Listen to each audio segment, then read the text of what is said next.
Hello, everyone. Happy Sunday. After I guess we can say short break or a hiatus of a few weeks, having I think it was Mother's Day and we had Easter along those lines. So we're back at it. We we're gonna pick it up where we left it last. So it's been a few weeks, so hopefully we can do a nice recap with Michael, who's usually pretty good at it. But yeah, we in the last few weeks, the kind of like tempo increased, so we feel a little bit more under pressure now. Things are kind of like speeding up a little bit, so that's interesting. Um, so today we'll have so we'll have me, we'll have Beltic, we'll have Ella, we'll have Malcari, and we'll have Larry. So that's pretty much a full house considering um, the two players that we lost during the campaign. And as far as announcements, I think that's pretty much it. So really happy to get back into it. Um, I was missing it, so let's see what we can accomplish today. You know, every time we have a plan, um, it seems that it gets derailed pretty easily. So this time, I don't think we have a plan. So you know, maybe we're gonna accomplish something incredible. So we'll see. Let's go and join the guys. All right, everyone, we're live. Hello, Internet. Welcome back. Happy Sunday.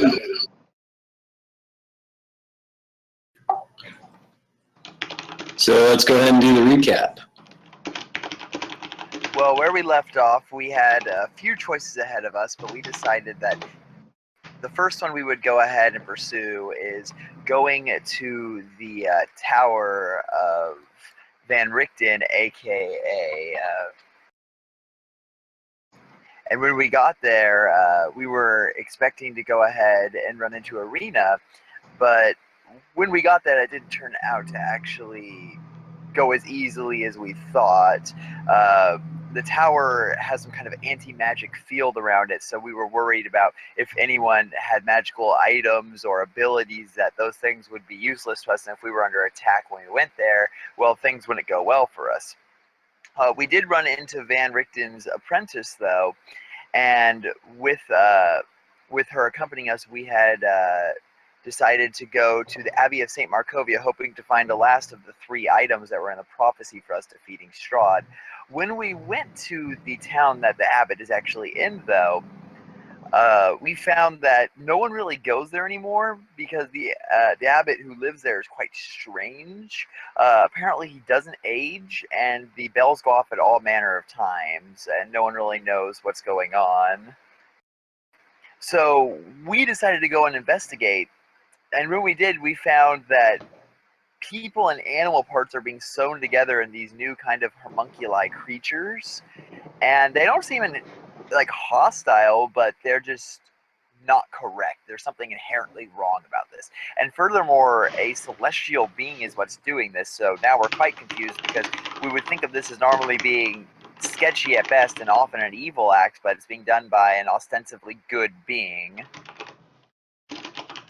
And that's kind of where we left off, trying to figure out, should we help this being who wants to marry off a construct that's made out of human parts to Strahd by going ahead and getting him a wedding dress? Should we try and destroy this thing he's made? Should we fight him? Should we just leave? And where this magic item is that's supposed to help us with Strahd is still completely unknown. I'm not gonna lie though, this guy and his experiments, not too fond of it. Beltic is just enamored by both the craftsmanship and the fact that it's apparently a servant of the Morning Lord himself, so... Yeah, like this is Toys R Us for you, man.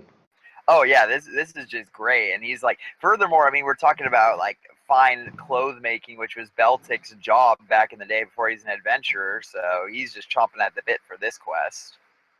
Although we'd have to go back to Valaki, which Beltic isn't too thrilled about, but willing to accept. We've broken in there enough times where Beltic feels confident in his ability to get back in. But if we will or won't is still to be determined, since we're kind of where we left off. We're still like, what the heck is going on? So this guy revealed himself as a Celestial, right? Yeah. Correct. How do you feel about that, Mal? Like, This is messing with my head. I know, right? This guy disgusts me and makes me want to cut his head off, but I know he'll beat me about the head and shoulders. I'm in the same boat. I don't know what to do here. If this being is correct, and we marry off this construct he's made from various parts, we shall say, then Strahd may be dealt with and we could all leave. Well, I think this guy's completely lost to his god, and I think Strahd's doing this with him. But He thinks why? he has his god on his side, but I think he's fallen, and I think Strahd has given him his powers. Plus, how do we even know that Strahd will even marry this construct? You know, I agree with that. Like, Strahd, I respect Strahd in a certain way. I think he's like intelligent. I don't think he's gonna fall for something like that. I don't think that's something as disgusting as that would be what he would be after. But I don't think he would find it disgusting. Right? I don't know. I think he has fine taste, actually. She's a beautiful woman, though, right? Or she was. No, I mean not her, but Irina is. Well, what negative is gained by us helping him get a dress? Plus, we need to put a full stop to this operation. Like this Abbey, this needs to stop, and this needs to be set up straight. This needs to be a normal, regular Abbey for this village. This is what is this? It's an abomination. Exactly. We need to end this. So Furthermore, we need to find that item, and if we have to get through this being to do it, I think that we may that is a risk worth taking. It may be our only chance of defeating Strahd if we can find the last of the three. And I mean, I'm so flabbergasted that I don't even remember like what we were looking in here exactly. the book, right? The book is said to be here, but we have no idea as to where, just somewhere here. Didn't he say he was going to give us a book? He did say he would give us 3 resurrections if we were to get him this dress. I do remember that. The book is possible. I'm a bit enamored at the moment. My apologies. Seeing a being as powerful as this is shaking me a bit. But this cannot be the work of Lathander. It just cannot. It can't. It can't. The gods work in strange ways sometimes. Oh, I agree, but I just can't wrap my head around this. Yeah, I don't know enough about Lathander. Maybe I'm wrong. I would, on the surface, believe that this wouldn't be his work, but I'm not one to question divine creatures such as Lathander. This is not in the practice of any of Lathander Church back at home. I don't follow the Morning Lord, so I'm not sure. Back in my home, the Earth Caller would not usually call one to a task that he's called me to, yet I find myself in the place I am, so I'm willing to accept that maybe this is called to by Lathander, but outside the norm. Yet I'm also willing to believe that Strahd, being as clever as he is, could maybe have pulled some sort of trick here, and maybe we could redeem this servant of Lathander if he has indeed fallen.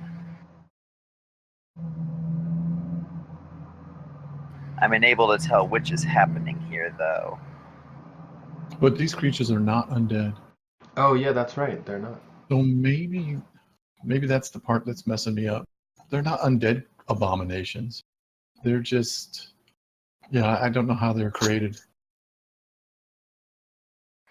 The one that he intends to marry away appears to be a golem, but the others I'm unfamiliar with what we would call them, except what they call themselves, homunculi. Yeah, they're not golems. I mean, they speak and have a mind of their own. Although it seems fractured at best. Yeah, some are worse than others. Oh man, how about we try to search for that book? Yeah. That is why we came here. So as you guys were conversing over the dinner table, the priest speaks up and he says, well, you guys are welcome if you want to, stay around for a little bit, stay the night and then leave in the morning. That is most gracious of you. We're actually here because we're looking for a book. It's an important book.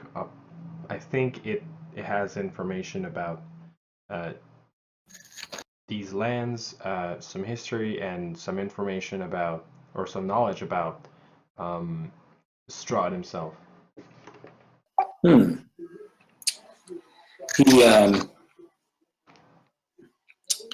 He thinks, and he's like, I'm not sure where they would be.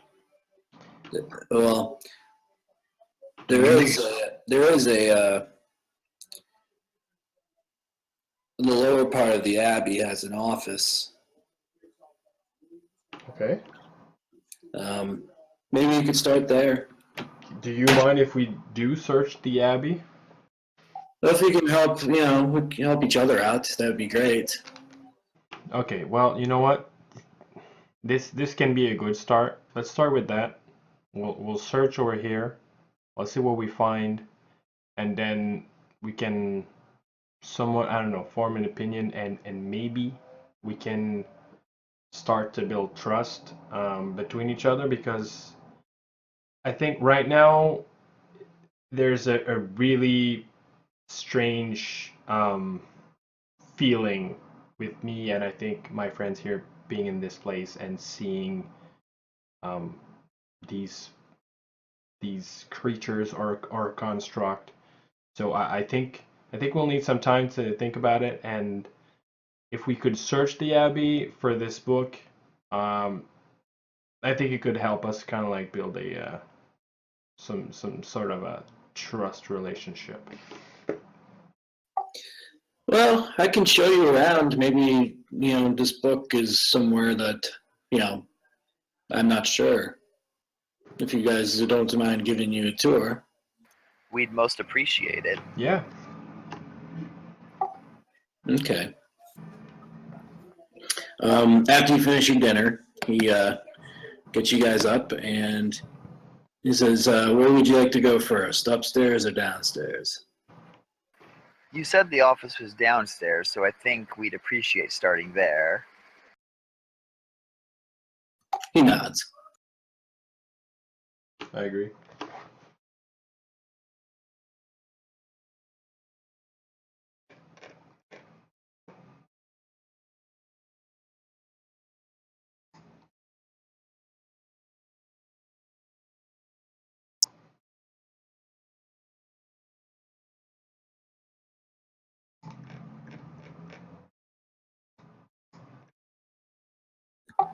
So he leads you downstairs, and appears to be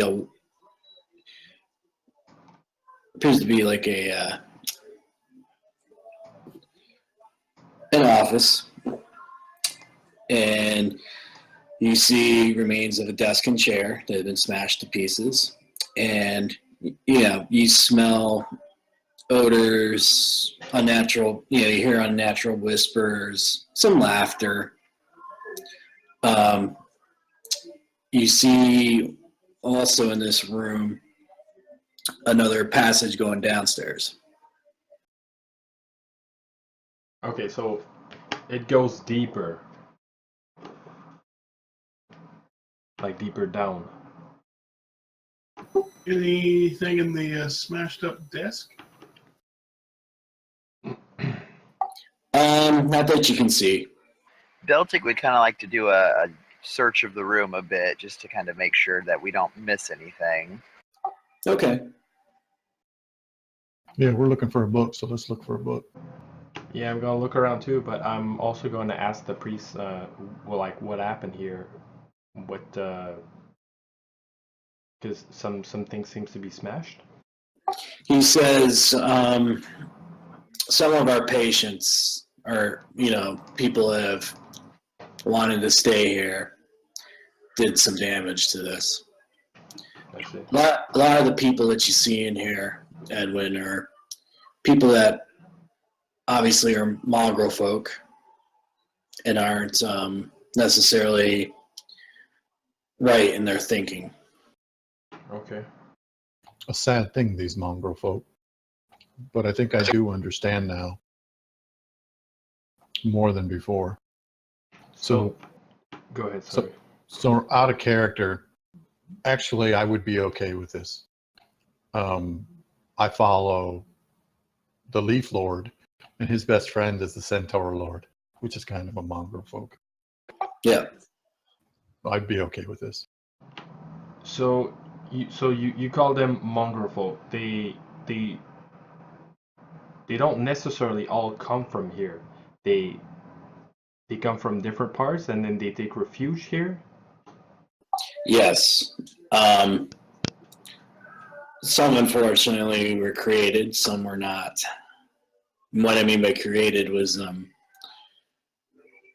basically not like a golem or a construct, but more or less inhumane creations.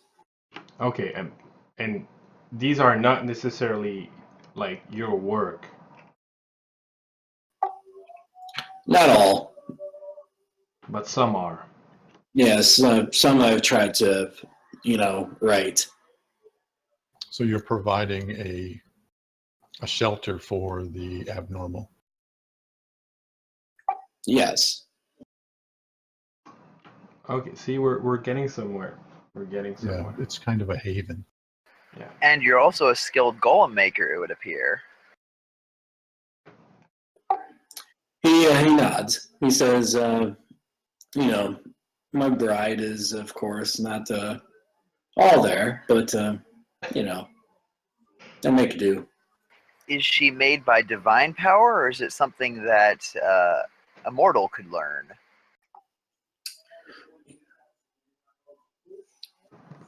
A combination of both.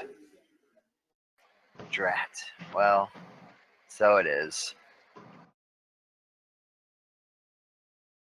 Do we suspect that the tome is magical?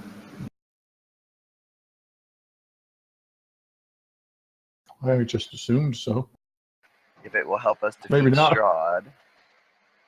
If it help us defeat Strahd, I would assume that there's some magic there, but it's not guarantee, I guess.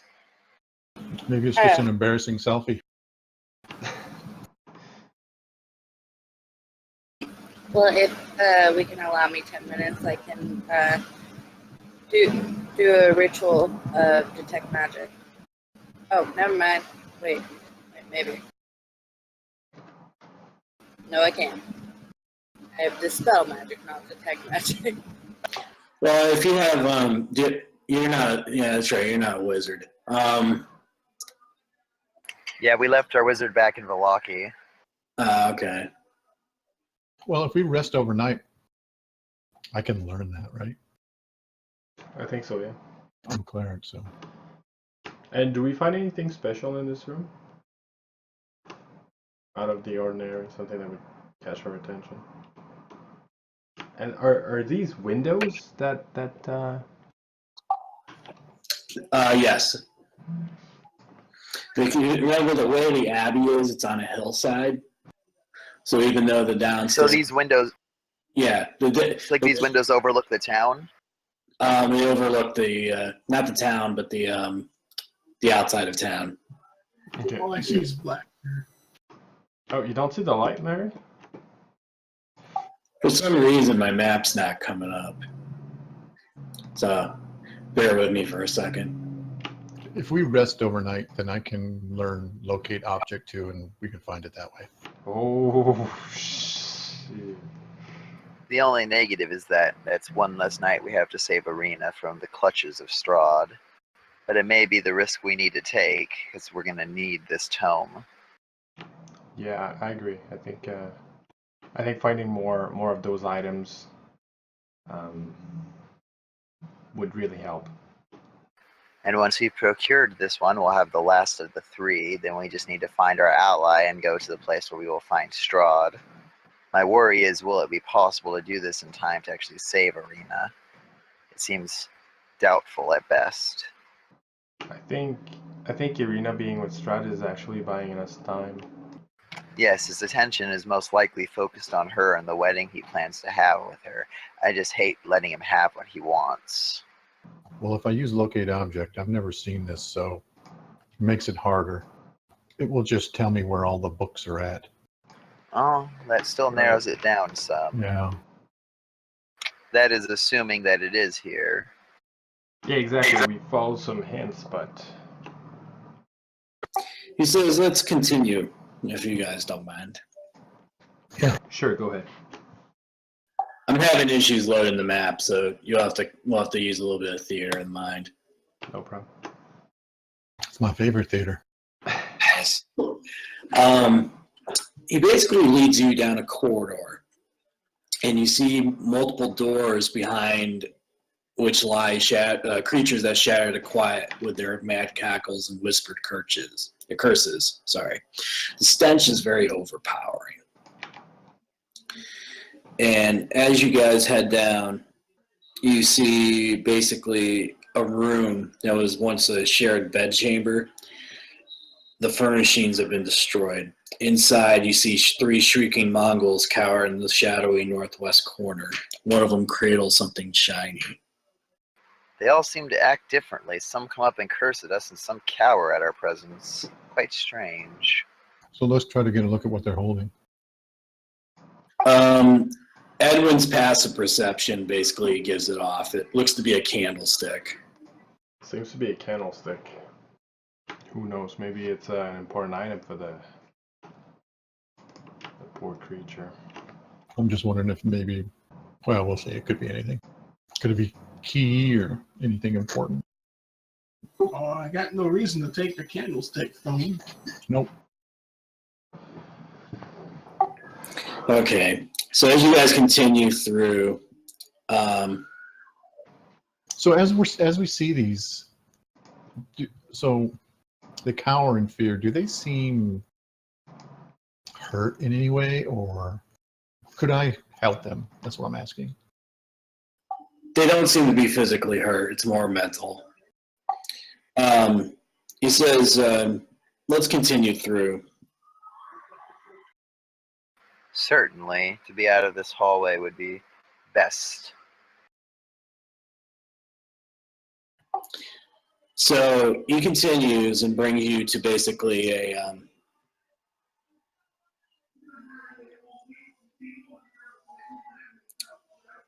what looks to be a nursery and a hospital. Crying babies. It all Yeah, starting search this to add area up. very well. So, who do the babies belong to, Abbott? No, I just meant our note from Lady Eva was crying babies, right? He says that room is it's like the office. It's basically been destroyed. Lots of cribs that are damaged and stuff is in this room. All right, because of Mala's bringing up the link, I'm gonna try to search that room. Like, try to go through the debris And Beltic would like to help Ed to give him advantage. Okay, make me an investigation roll. Okay. You sift through, Edwin, and you find what appears to be a false passage in the southeast corner of the room. I pointed to everybody, and I asked the priest if he can tell us more about it.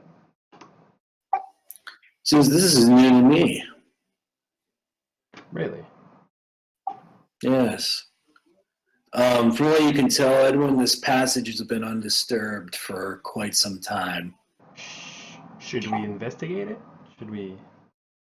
Beltic posts himself up next to it, and he kind of draws for his hand axe just in case, and he's kind of ready to push it if everyone gives him the nod.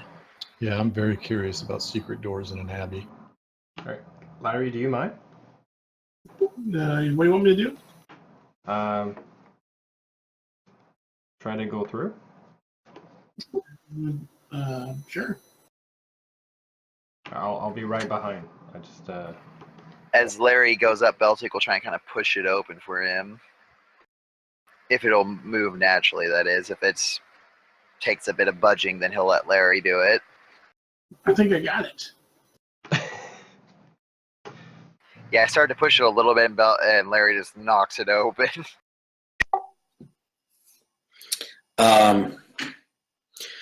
You basically push the door, and you see what appears to be like a staircase that goes down about 10 feet into a small 10 by 10 room. And on it is a dais with what appears to be a tome covered in dust. Oh, could it be? Bingo. Let's check for traps. This doesn't Yes. seem right. Right. Okay. That's too good to be true. Yeah, I got carried away. Hold on. Let me look around. You guys stay back a little bit. So I want to check for traps, Ryan. Do you need investigation? Yes, please. I cast guidance on him. Okay.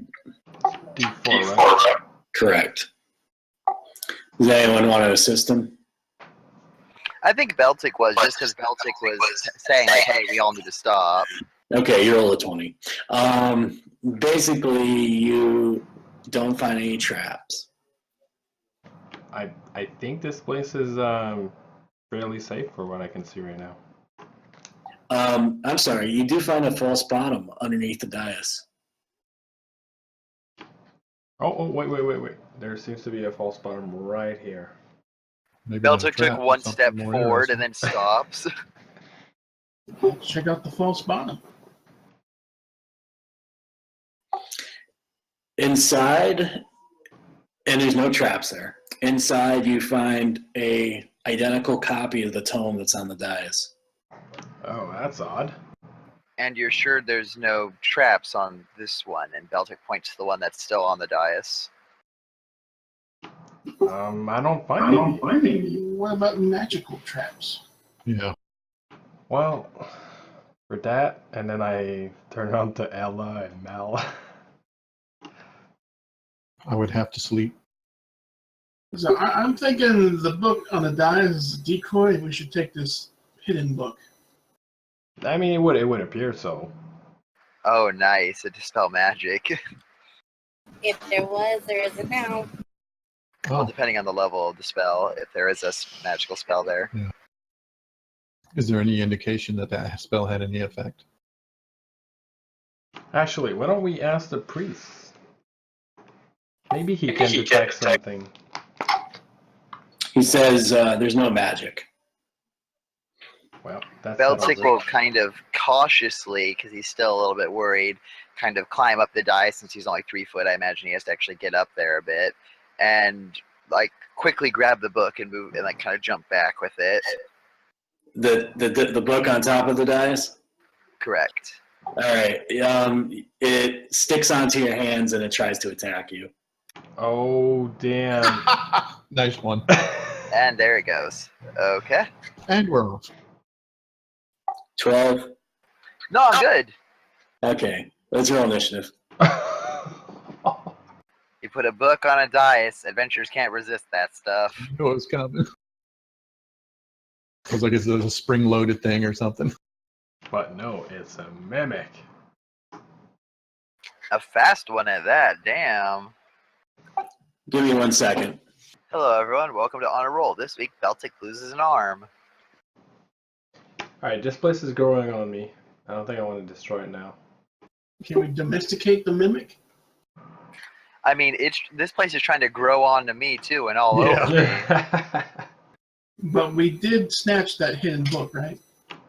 Yeah. No, I think it's... You have to open it and read it to tell that it's the same as the other one, right? I mean, we know at least it looks the same. I don't know if anyone officially grabbed it or not. I know I officially grabbed this copy, and I jumped backwards, so I'm assuming I'm like kind of behind you guys at this point a bit.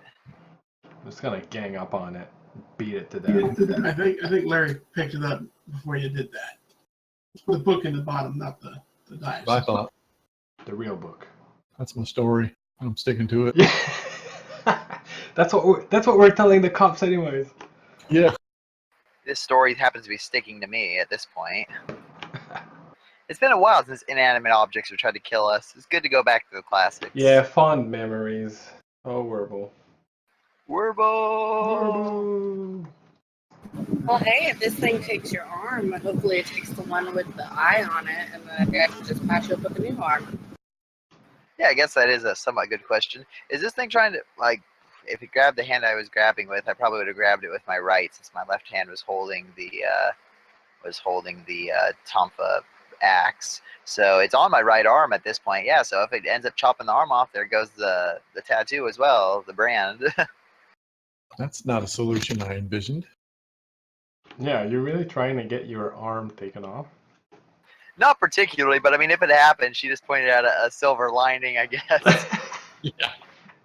The hope is to save the arm, but if I lose it, I mean, it's like, well, there's something good, I guess, technically, in the most, like, minor gain possible. And then this guy can just put it back on Frankenstein style. There you go. They'll give you a new arm. Yeah. A better arm. A much bigger arm than the rest of my body. Since I'm only 3 foot tall, it's like, oh, as big as I am. You look like this guy from the village. Isaac, yeah. Malaki. Yeah, Isaac, yeah, that's right. I will be the new Isaac. We can rebuild him. I'll be better. I'll be stronger. Yeah, and you guys can Why sell not? it with like a Beltic. stronger contest? Well, I mean, he'd have to come back first. But yeah, that'd be awesome. I'd be like, everyone you know, the guy with the biggest arm wins. If proportionally speaking, I'm in charge of this village now.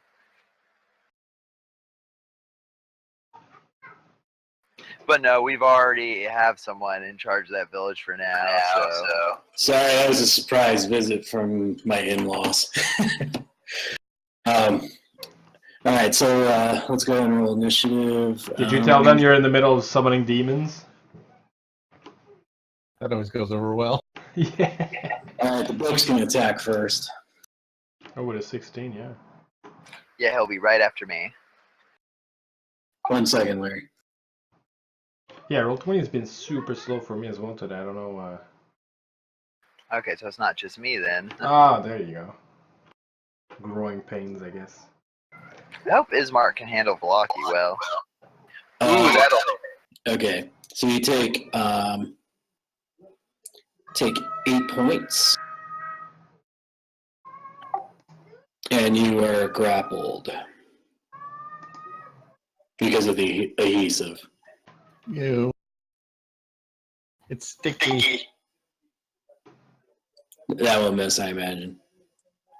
Yes, that will. All right, Ella, you are up. 1 second. Oh yeah, and I was by the door, so I wasn't like right by everybody. I was staying outside of the room just in case. Well, funnily enough, that probably makes you one of the closest to me since I jumped back with it in my hand. I just imagine Beltic just puts his hand up in the air. He's like, it won't come off. Just kind of trying to shake it. Yeah, 17 will hit. Ooh, Excellent. I'm guessing mimics aren't considered undead. It is now undead. Hello. Anything else? No. All right, Beltic. Okay, Beltic's grappled, so he has disadvantage, but he's not the strongest, so he knows he's not going to have much chance of ripping this thing off, so he's just going to try and attack this thing, and hopefully when it dies, it'll let go, or at least we'll have more time to rip it off. So he's going to start by trying to stab it with his +1 hand axe. 18 will hit. Yep. For 12 magical slashing damage, and then Beltic will try and stab into it again, if it hasn't let go already. Okay. Another 18, so that'll hit. Yep. And then Beltic will go ahead and use his bonus action to use martial arts to do an unarmed Kai strike. So he's gonna like smash it against the wall with his hand that it's attached to. Okay. A 19 will hit for 10 magical bludgeoning damage. Actually, you rolled a crit, so that would be 15. Well, it doesn't crit because I have disadvantage because I'm grappled.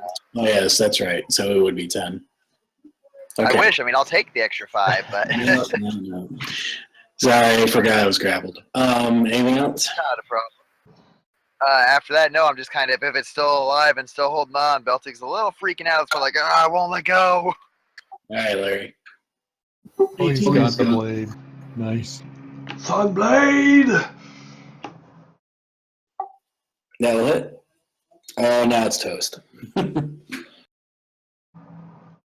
By toast, is it toast that's still attached to my hand, or does it like let go as it dies? And it let goes as it dies. Nice. But the other book's still okay, right? Yes. It's right here in my pocket. I kick it a little bit as it lets go. Oh no, we were accidentally attacking the wrong book.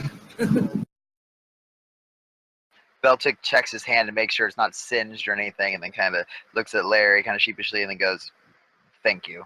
All right, let's take a look at the book, and then I tell the priest that that's what we actually came in for. That's what we were looking for. He says 1 second. And it seems it was well protected. Nice. Feel free to read. Yeah, can anybody read that? It's too small. As I say, I'm guessing it doesn't come in any bigger print. Actually, you can zoom on it. If you click on it, it'll zoom full page. I am the ancient. I am the land. My beginnings, then that word's pretty small, Are lost in the darkness. of the past. I was the warrior. I was good and just. I thundered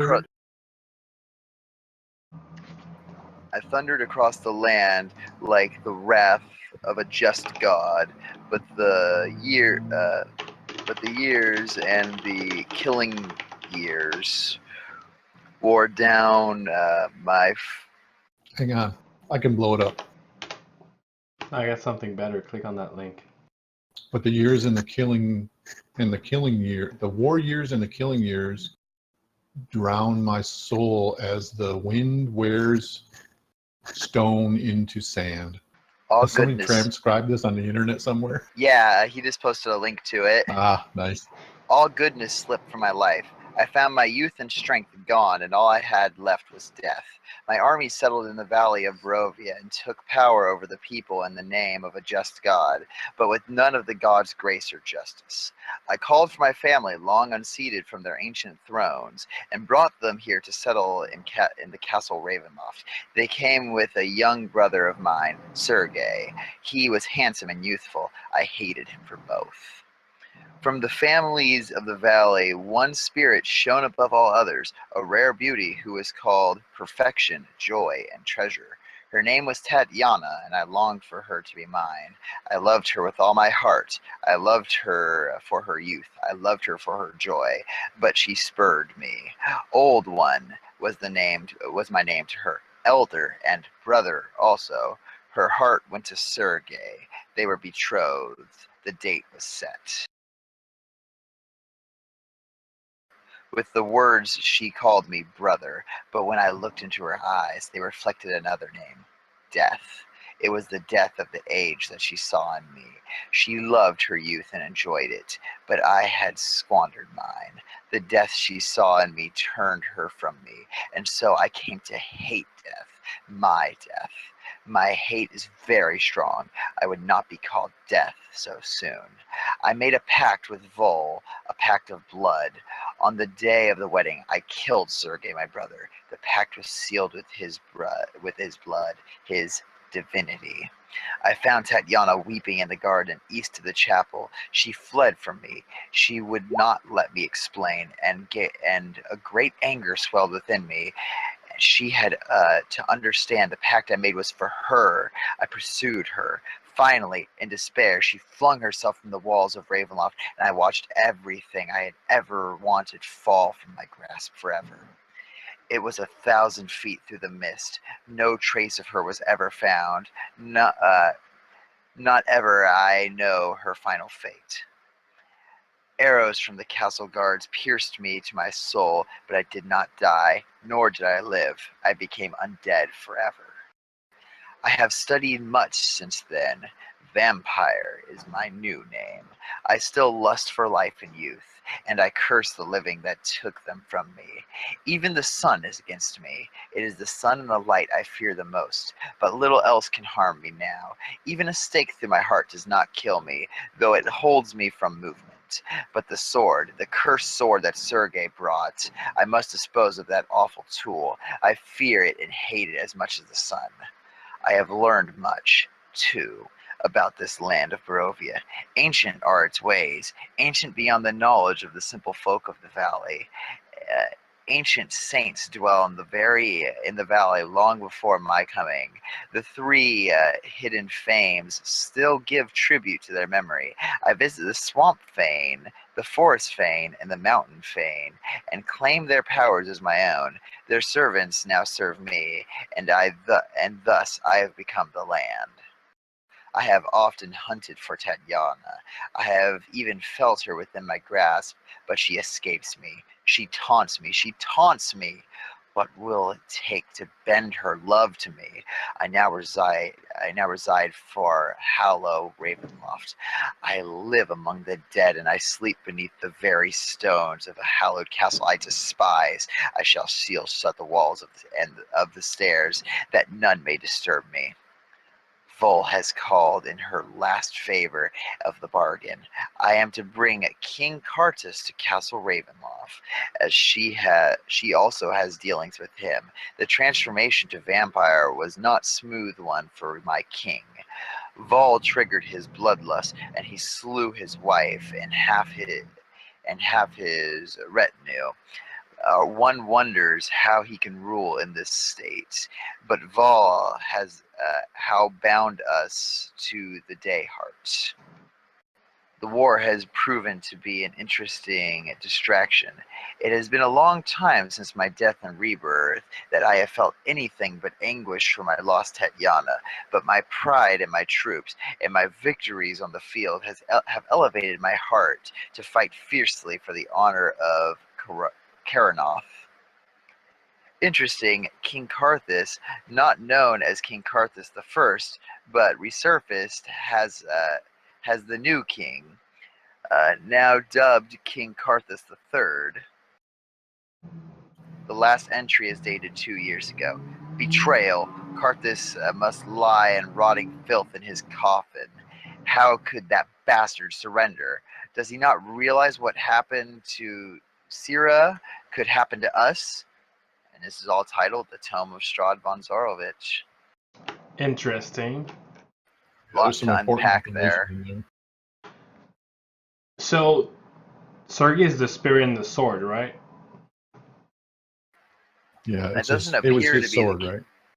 It appears that the sword is intelligent, but it doesn't appear that Sergei is the one in the sword. No. But a few things that we can learn from this. It appears Strahd was, as of 2 years ago, in some form of war.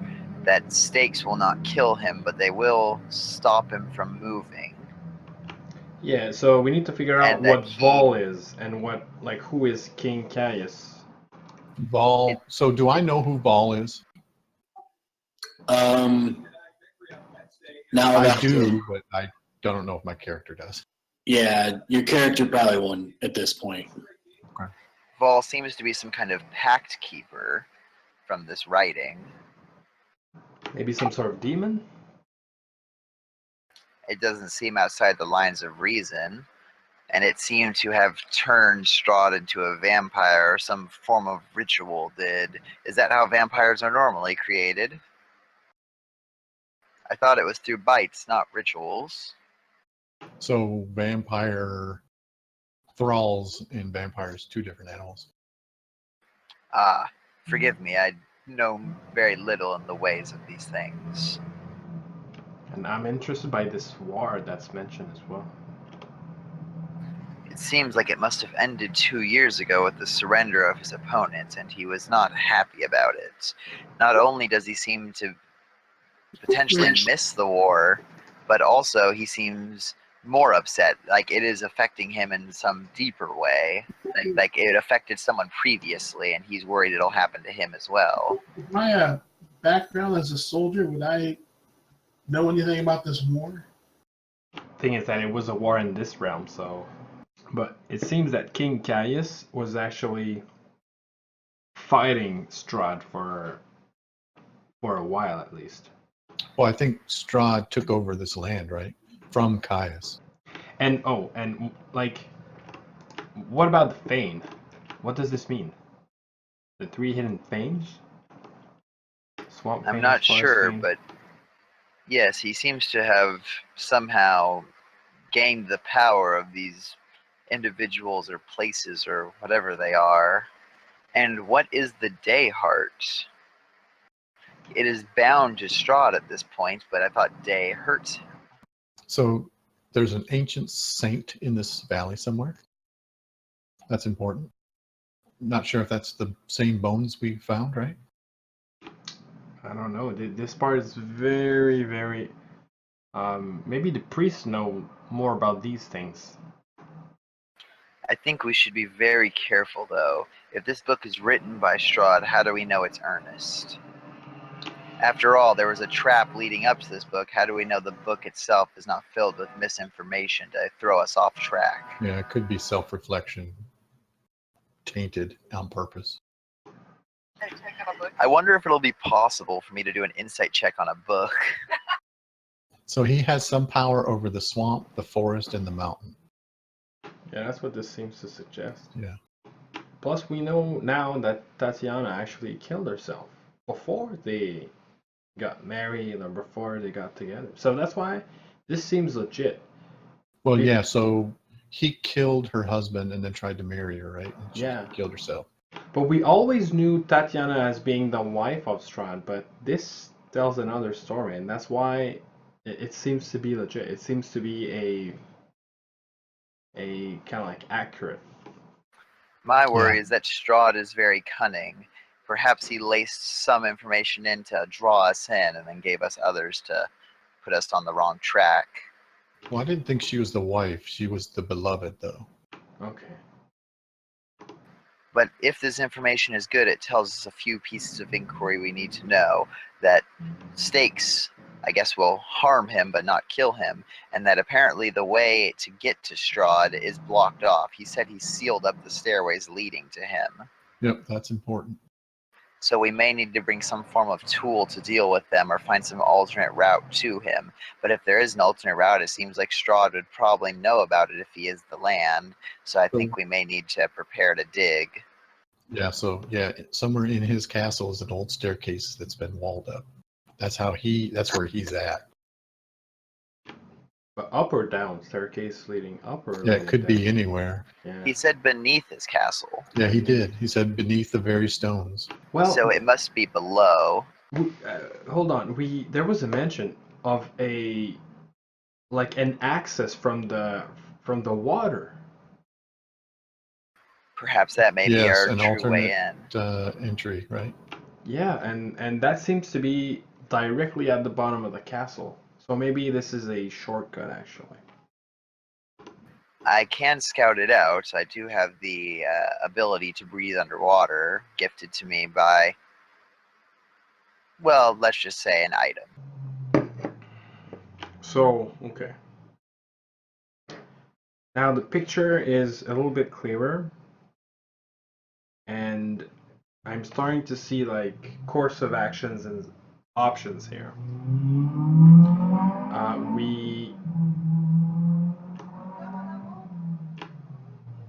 What about the remains? That's one piece we still have to figure out. The remains that we found.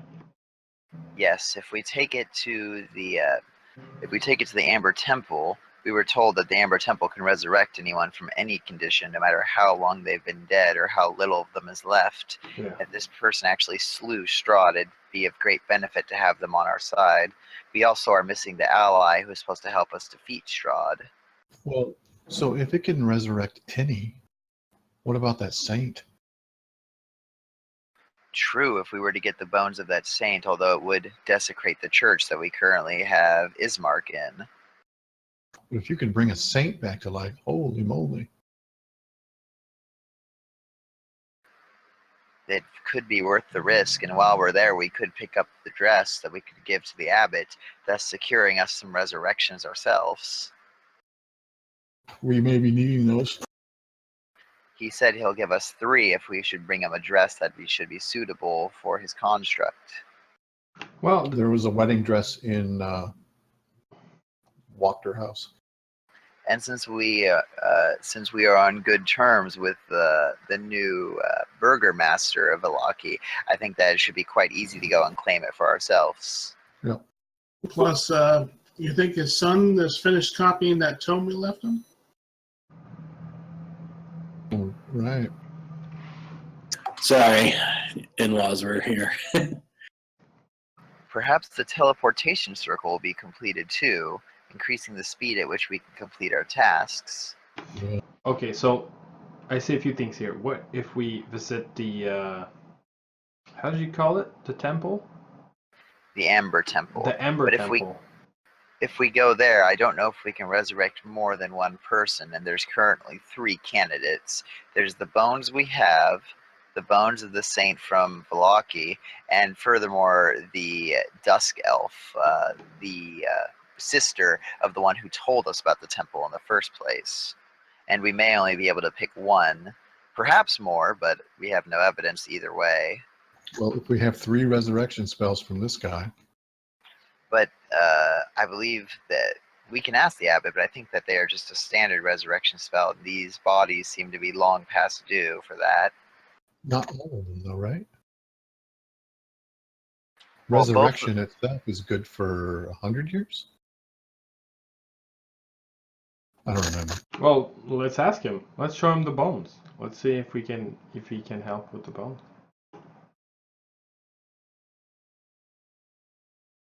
Yeah, I don't remember where we got those bones. They were in the Wachter house with the item because they were actually they were in the same room because the hint told us that they were with the bones of an enemy. Oh, that might be King Caius. Ah, that would make sense. He did have the first one killed in front of him, and the third, or at least the second, we can't tell which, but the third one, we don't know his fate, but he could be either of the two, and either could be helpful to us at this point. And the bones said that they were of someone who slew Strahd, so I guess that brings in more questions than answers, but either way, it could be helpful to us. Definitely. And plus, don't forget the wizard. And then after that, after the temple, we could set to go and visit the wizard. Well, so Sergei slew Strahd. I Isn't believe that what he Sergei said? was. I believe Sergei was. I think it's the other way around. Yeah, I think he's Strahd. well. So Strahd became a vampire by dying, and I think he became a vampire because of his pact with Vol, whatever that is. Or whatever. right. But he had to complete the pact by killing someone, right? Killing Isn't Sergei. that what it said? Yeah, by Yeah. killing Sergei. Yes, the pact was sealed in Sergei's blood. So in truth, Sergei really killed him and made him undead. Maybe. I see what you mean. Like he didn't physically kill them, but he sealed the sort of like dark magic that would transform Strahd if you want. Yeah. Yeah. So you think those would be the remains of Sergei? Is that what you're Maybe saying? Sergei or King Caius. Oh, if we would be able to raise Those are Strahd's two he brother. would not want, right? And yes, the resurrection spell is out of game. The resurrection spell would work as long as we have the components necessary, which is a diamond worth at least 1,000 gold pieces. And they didn't die of old age, and they weren't undead, and they're no more than a century dead. If it was a resurrection spell that he's offering. Oh, Well, so I don't know how long his brother's been dead. I mean, And King Caius. I don't think the bride dress would be relevant in this entire picture, but I don't mind retrieving it just so that we can obtain the favor of the trident to resurrect the bones that we have right now. Okay, here's another thought. It may have been that he was offering us a raise dead spell, though. Well, so to throw Strahd off of Irina, we could raise Tatiana. No, but we don't know what happened to her though. Well, we could ask them if they meant a raised dead or a resurrection. He meant raise that Ryan confirmed. So yeah, we can get those 3 raised deads, which may not help us with these bones, but we do have a way to bring these bones back in theory if the rumors about the Amber Temple are true. But that could take time, who knows how much, both to get to the Amber Temple, and if the teleportation symbol works and makes it quick, how long it'll take us to explore it to find this power. If a power is there to be found. I think it's worth. I think the wizard is worth visiting. I think the place of power, the Ember Temple, is worth visiting. I guess the Which wizard, the question young is- wizard or the mad mage? Well, by visiting the young wizard, if our ally has helped him to complete the teleportation circle, we can get to whichever destination we wish to as quickly as possible. So I guess both in a sense. Would we trust that magic though? Not if it was just that brat who was making it, but with our ally's help, perhaps, if he says it's safe. I don't know. I think I have trust issues with both of them. I'd rather make the trip on foot, on horses. Well, Gazelle can be different at times, I agree, but he seemed to know what he was doing often. He's a drow. Yes, I don't like to admit that I have some trust for Drow, but if he wanted us dead, he could have easily pitched into a fight to fight us before when we were in bad shape, but he never turned his back on us. I agree that he's been an ally, but all I'm saying is if it's possible to avoid using that teleportation circle, I'd rather avoid. Like I don't really trust that that young wizard. Well, I Yeah, I have don't no either. trust for him. He likes to cut corners. Exactly. He didn't really know completely what he was doing, so When Gazalt instructed him to go ahead and start over, because that would be the only way to fix it, he said that that would take time, as though that was a problem. yeah. And he was more than willing to send his servants into that circle. All right. Well, we have our book. Yeah, just figuring out which way you guys want to go. Okay, I'm going to tell the priest that after we found this book, I don't think the dress is relevant anymore. We are going to get the last few things that we need before we confront Strahd straight ahead. And our plan But is to But we Consider will this. deliver the dress. Consider this, though. Perhaps even though we want to defeat Strahd, if we want to save Irina, we can buy ourselves some more time by having this construct delivered in the dress. Yep, Even if it buys us a day, that's still a day more than we had. I agree. I agree as well. But it'll take us a day to retrieve the dress and bring it back. If we use the teleportation circle to get back here to deliver the dress, perhaps we can go ahead and save time. If Strahd should come to pick up the construct himself, it could buy us even more time. That's a lot of moving parts just to possibly buy us more time. We don't even know. It seems like no matter what plan we do, we don't have enough time either way. So a plan where we may be able to buy ourselves some more, I believe may be worth it. But I will defer to the group.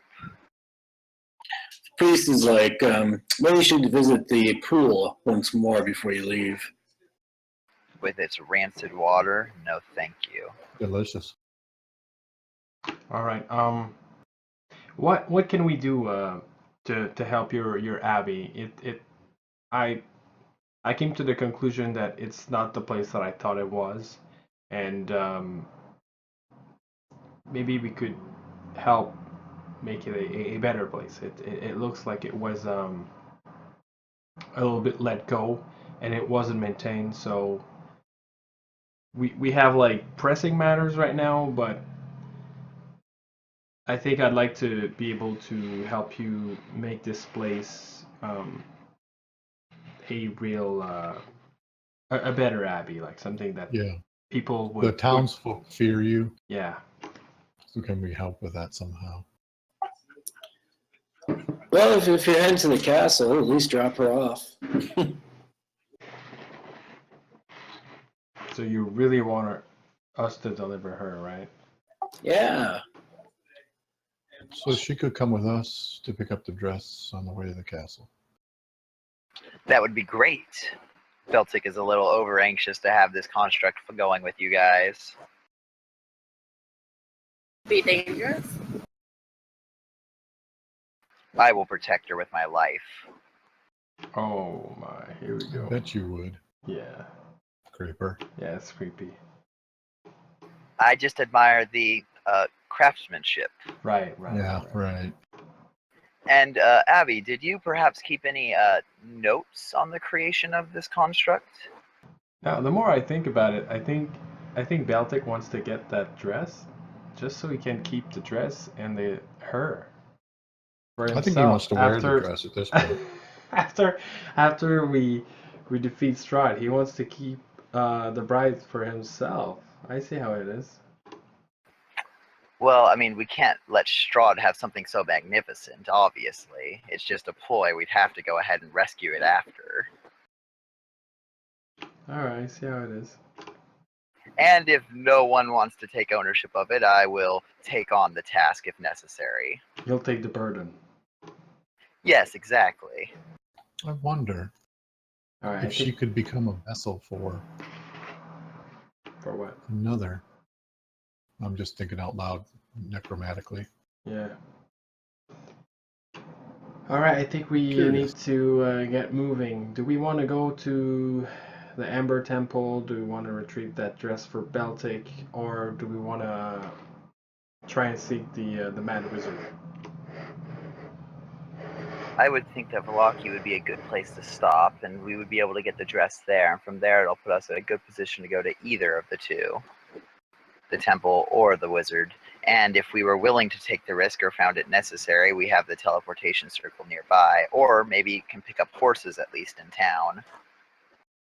After all, if we're not going to use a teleportation circle, it may be of great aid to have horses. And since we know the burgomaster of that village, perhaps we can take some on loan. And how do we deliver the bride? Perhaps we can leave her in Velaki and pick her up when we go to Ravenloft. But then it wouldn't end up buying us time, because we would deliver as we enter Castle Ravenloft. That is indeed the case. We need to figure out how to deliver her. We would need to send people, and who would be crazy enough to approach Castle Ravenloft? I can't think of any guards or. The Vistanti? Possibly. They can pass through these lands, and Strahd seems to not want them destroyed. Perhaps he will allow them to come close enough to deliver her, And if this thing would buy us time in the first place, Strahd would obviously have to be willing to take it in. So if he doesn't, then it wouldn't have gained us time either way. And if he does, then we've bought ourselves some time, and we haven't put ourselves at risk.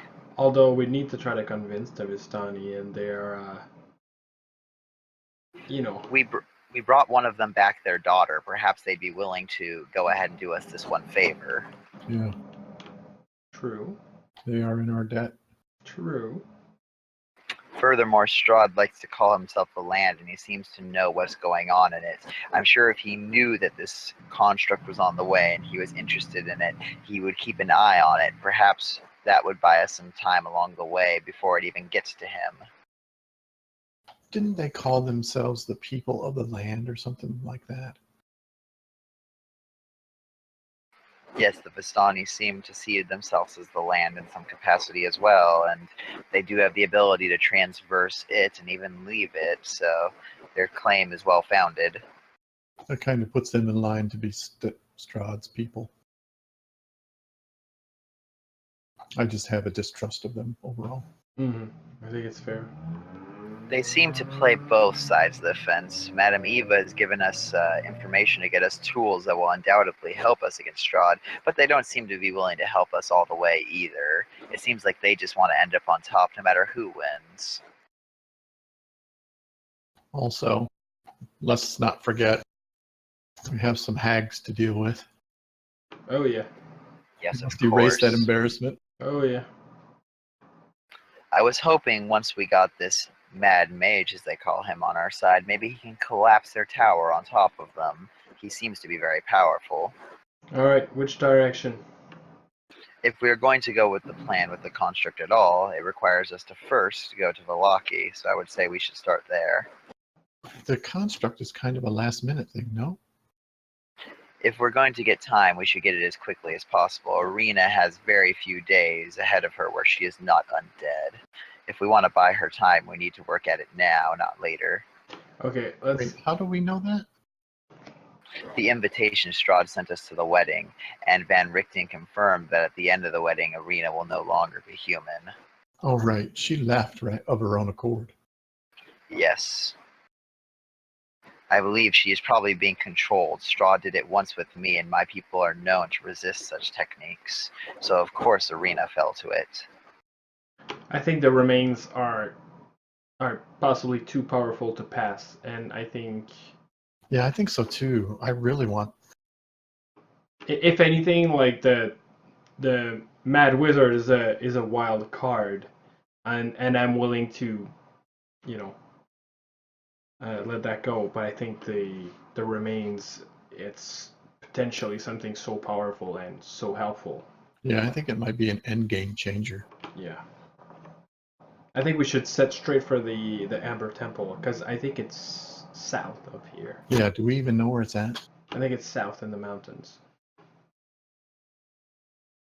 Yeah, what you remember is you have to go by the winery and then up the Salinka Pass. And I'm assuming Vallaki is not along that way. And there was a lich also, right? We do remember that. There was a powerful... Who was at the Amber Temple, yes. Oh, there's a lich? Oh, dear God. Yeah, a powerful lich. That was, I think... Yeah, the Dusk Elf told you. When we learned about the Amber Temple in the first place, we learned about this same lich. But he told us he wasn't evil, right? That's correct. Well, he wasn't before, but who knows now. Yeah. But he doesn't like Strahd, right? I think, yeah. That's... Yeah. So we have the bones that we found in the closet. We're not sure whose they are. We don't have the bones from the saint, though. No. If we wanted them, we'd have to go back to Vallaki. But where are the bones of the saint? They're in the church in right? Vallaki. Yes, they're used to keep that to keep the church as holy ground. Preventing Strahd from enter is what's keeping Sergei safe if he should come after him. Not Sergei, Ismark safe if Strahd should go after him. He can't approach him at this point. I would say that we should just leave them where they are because they're helping that town, and we have no reason to believe that it would help us. I would agree with that. Like I think the bones of the saint actually protect the church, but I don't think it's linked with the big picture of Strahd here. I don't think it's linked with the whole story of Strahd. Well, these bones that we carry, they have a strong connection with Strahd and can possibly like help us. Yeah. Well, So Strahd does mention a saint in his journal. well, yeah, and he mentions that that saint was the power here before him. No, but Perhaps he that's mentions the saints with like hidden shrines that he visited to gain the power over the land, the swamp, the forest, and the mountains. No, those are the Thanes. Yeah, but the he Thanes also are the mentions a saint saints. as well. Yeah, I'm not sure. Like if I look at this passage again, it says he says ancient saints dwelt in this valley long before my coming, and 3 hidden fanes still gives tribute to their memories. I visited the swamp fane, the forest fane, and the mountain fane, and claimed their power for my own. Their servants now serve me, and thus I have become the land. Well, then, if we should bring one of them back, perhaps he'll lose one of those 3 powers. But I don't think the bones in the temple is related to these saints at all. I think Oh, these no, I don't think so. Oh, okay. My mistake. I think these saints are more like something sacred to kind of like the land, and they had like hidden fanes to tribute to their memories, and Strahd found them and visited them to gain power over them. So I think they're Ah, 2 different things. So basically, the Ember Temple is in Mount Gakis or Gakis. Oh, I see it. Ember Temple. Okay, it's on the map. Sorry. It's Well, just so before we take off, we were in the middle of searching this place, right? Before we were distracted. right. But we kind of found what we want. At this point, the Abbey's like, I guess you got your book. I mean, next time we visit, we can get this abbey in order. But I think we have some really pressing matters before we do that. Abbot, before we go, I must ask, should Strahd be destroyed, what is your plans with the construct? He shrugs. So, for purely intelligence gaining reasons, would I be able to go ahead and take it and research it to see if I could recreate my own? It depends on what Strahd does, but personally, I'd like to keep it. Understood. I'm guessing you have no notes on the creation of such a creature? He shakes his head, disappointingly. Understood. The Beltic, with a heavy sigh, kind of turns around and says, so, should we get going? Yes, Ember Temple. That would appear to be the Think so. plan. Yes. Let's do it. Let's go on a hike. Should we try and stealth through the woods? Or should we just take the path that would lead to it? I think we should take the path. Fastest route. If we could get horses. Wait, do we have horses? We have horses. Yes. There we go. We can get there rather fast. Okay, so I'm going. Yep, I'm going to the pool. To arena. Yeah, Beltic doesn't want to go near the pool, but he'll definitely go there if Arena's there. I'll follow behind. So Arena's not in Ravenloft. You guys take a second look, and it's actually not Irina. Who is it? Appears to be one of the local villagers. Her name is Mira. Mira. Oh, I just had a bad thought. Beltic stops heading towards there when he realizes, he like kind of shakes his head, realizes it's not Arena, and says, I have no need of that disgusting water. I shall go ahead and prepare Warble II for journey. I say, From a distance, she sure does look like Arena. Yeah. I think I'll approach the woman and tell her that her beauty and her young age could be very dangerous for her. She should try to stay safe and kind of like remain hidden for the next few days or weeks. She says, okay.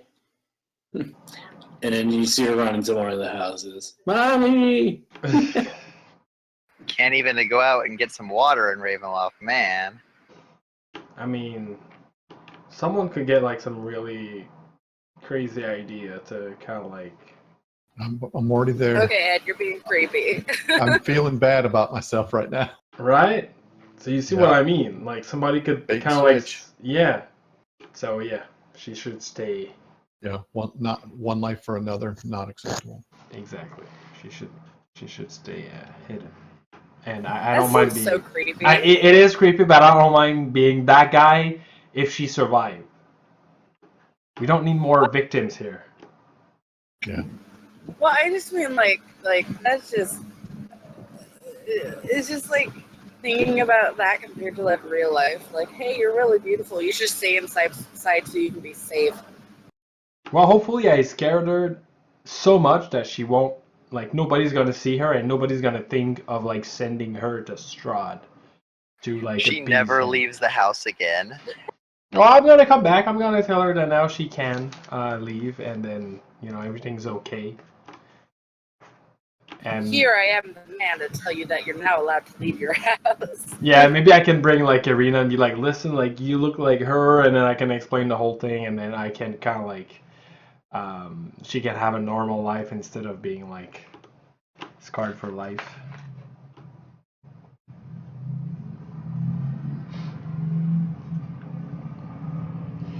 But yeah, it's totally creepy. From a distance, though. Would Strahd know the difference? I think he's just trying to replace his memory, so I think anything would do. In fact, if after he's married Arena, I wouldn't be surprised if he comes after this Mira. Yeah. I'm chaotic good. I'm not chaotic neutral. I'm chaotic good. I'm not chaotic neutral. Okay,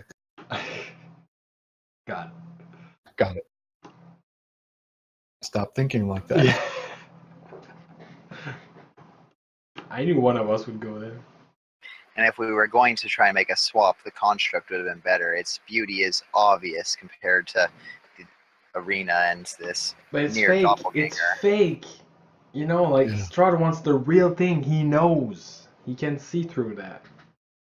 Oh, but its beauty would surpass that. He would know it's not Arena, but its beauty is obvious. But it's not just the beauty. It was the joy of Tatiana that like attracted him. The joy, the innocence, the young age. The construct has all that and more. She's not. There's no joy in that. She has like an empty looks. I felt much joy when I met the construct. Oh my God, Baltic. Are you saying you didn't? You could barely even see the seams. It was a work of... I can't even describe it except to say the construct. I'm not discussing that topic any further. That's really all that needs to be said. The Hey, burger, Ed, you're so picky. the burgomaster sees you and acknowledges you and comes over. Hello, Burgermaster. He nods and he says, so where are you off to now? Don't Well, tell me. now that we've met with the abbot, which Be we would like quiet. to say, Be quiet. Stop telling people where we're going. Exactly. Now, what we can tell you is that we visited the abbey. It's not the place that we thought it was. It's a place that will need. It kind of needs help a little bit. It needs to be maintained, and I think the abbot over there needs help to make it like the refuge it's supposed to be. I think there's nothing to really fear over there. I think, but Yeah, we want to convince him of this. yeah, yeah, it's just misunderstood. It's by no means a place of evil. yeah, totally. If you're heading south, you probably need cold weather gear. Yes, we'll need to replenish provision, and yes, we will need cold weather gear. Fortunately, we don't have any here. Great. Do you know of a place we can go to acquire some? Velaki. Oh, how convenient. Beltic looks back at the party. Velaki, he says. Fine. Fine. Alright, then we'll be heading to Velaki. Thanks for your console. What about this other place on the map? What's this? Argenvost? Argenvoldsholt. Is that a little town? It's an abandoned castle. Oh, never mind. Wait, a castle, you say?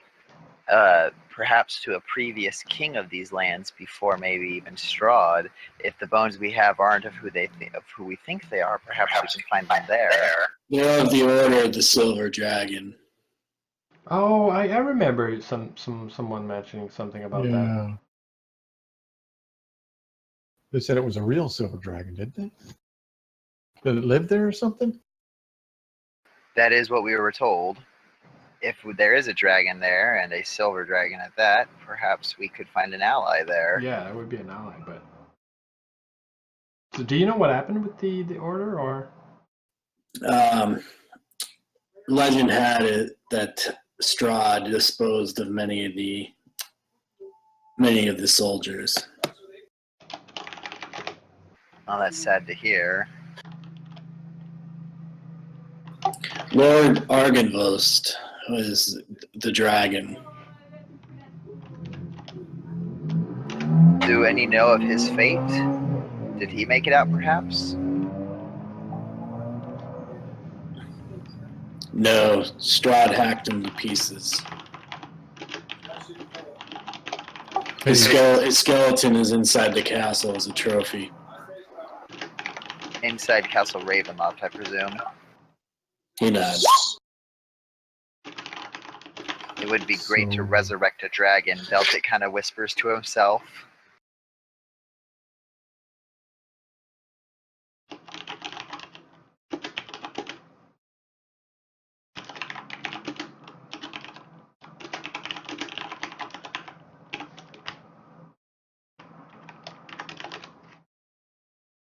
I mean, if we're going to Velaki, we could make a small detour.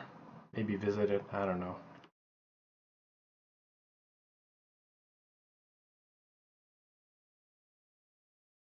If the Order left anything behind, something that Strahd missed, there could be something valuable for us there.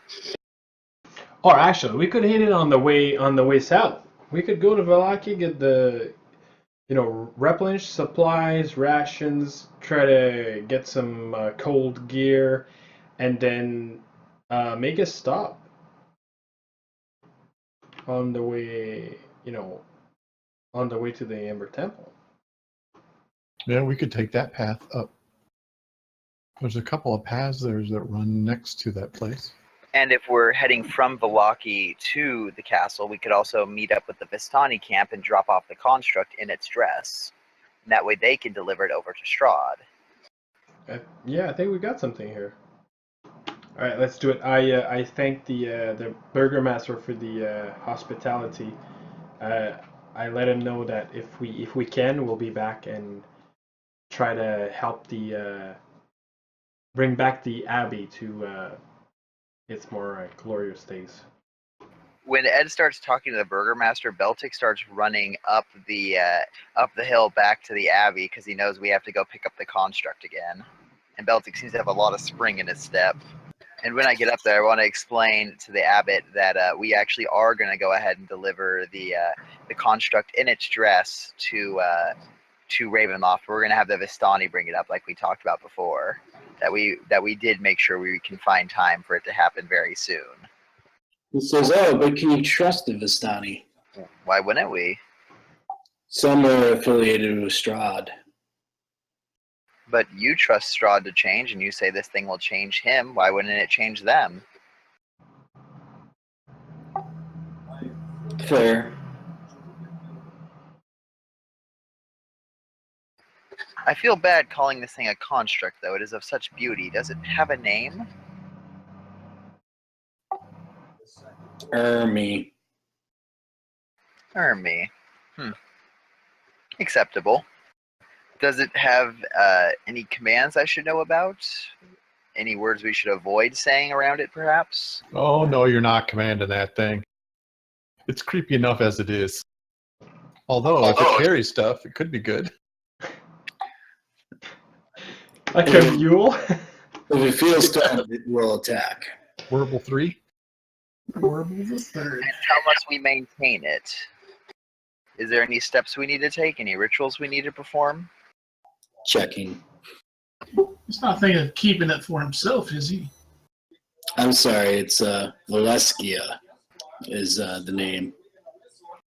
Ah, much more fitting of its beauty. Valeskia. Beltic opens up the door and says, well, Valeskia, if you'd be willing to accompany me, I'd be greatly appreciative. You do not want to have her be attacked. She will go berserk.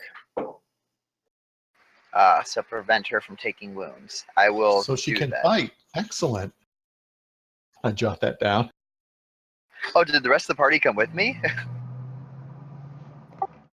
I didn't. I thought I just ran up there real quick to get it, but if the rest of the party's there too, that would be cool.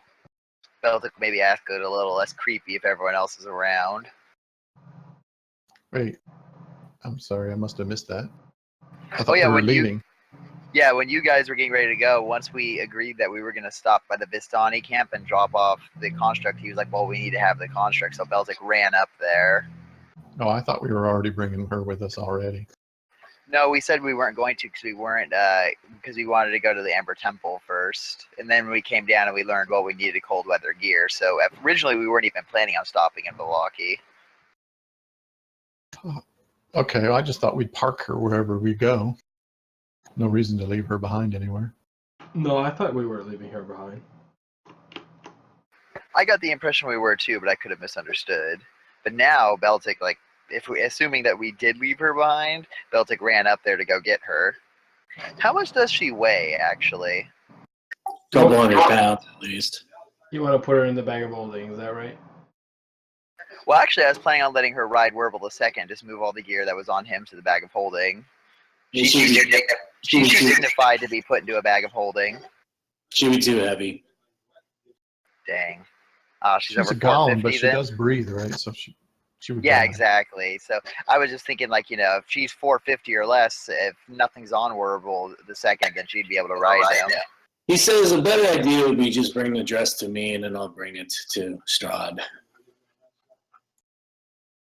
You know, that works. Very well. Beltic looks kind of sad and walks through the door that he was holding open. But now, all right, then let's go to Valaki, retrieve the dress.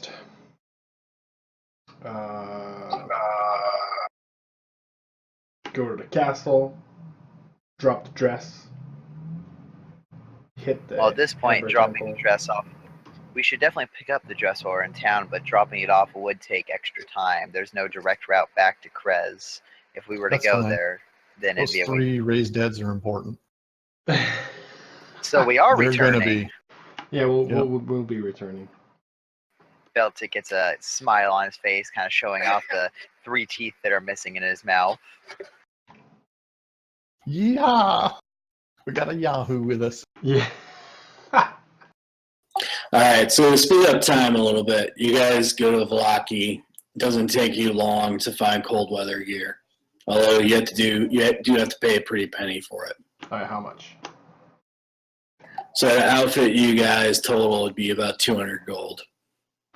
Each or total. Beltic drops it without any consideration. He's like, okay. And the cold weather gear not only comes with the clothing, but it also comes with your picks and your mountain gear. Okay, cool. And Say nothing about when- climbing no mountains. When we look at the picks, do they look like over a long period of time, if necessary, they'd be able to break down like bricks and mortar? Yeah, it would ruin them though. Okay, well, when we get to Ravenloft, if we have to go through the front door and we have to get to that stairway that's blocked off, this may be a way of opening it up if we all have a pick to kind of start working our way through it. So Beltic just kind of takes that into consideration. Oh, and Beltic can find like cold weather gear in his size, right? And Ella can too. In that case, it would be an extra 50. Oh, that's fine. So that's Just an buy extra the 100 regular one and overall. chop off the legs and the arms. Yeah, Beltic's more than willing to pay the extra, so he goes ahead and drops an extra 100 to get Ella and Beltic one.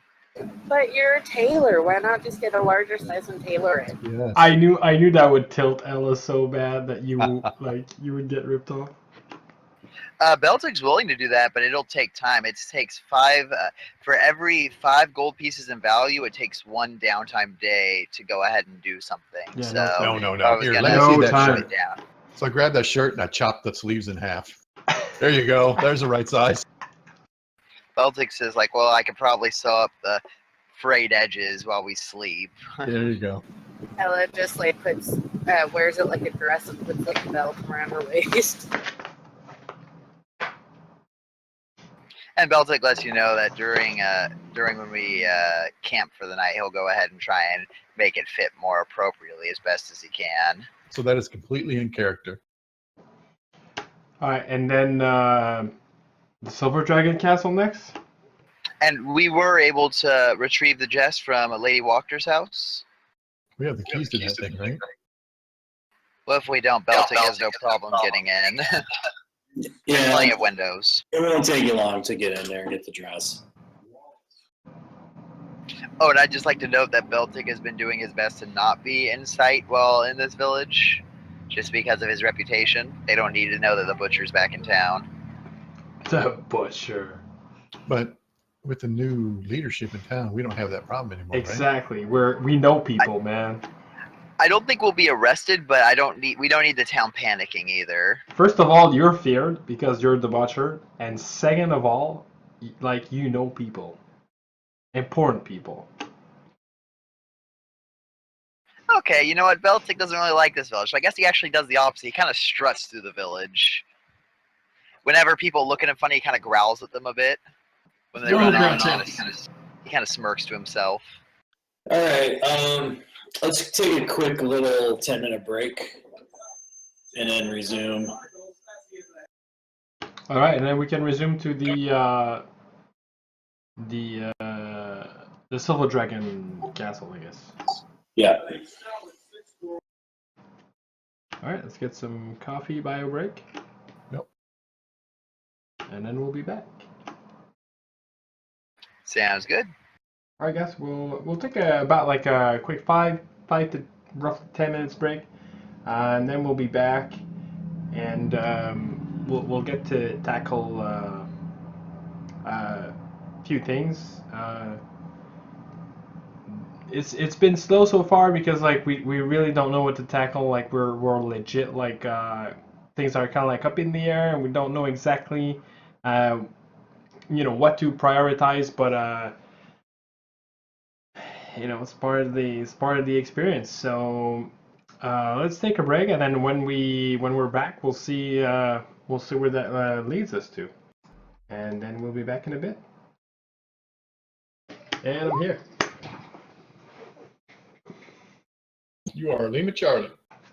Okay, I had to double check because I have the fan turned toward us because it is starting to be summer. It's like 90 degrees. Sorry? It's actually cold here today. Lucky? I think it's like 90 degrees today, but I'm not sure.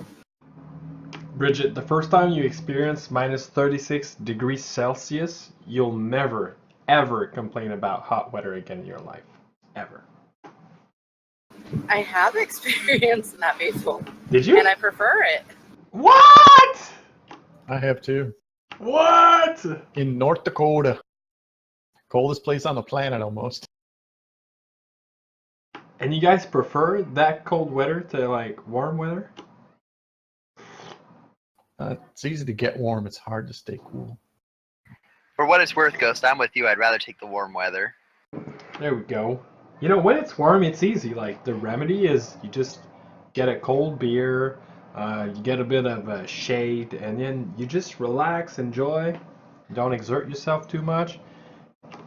I feel like when you're in the cold, like the cold actually stops your thought. Like you're not able to think, and then It's the absolutely backwards. You get a hot drink and you move around a lot.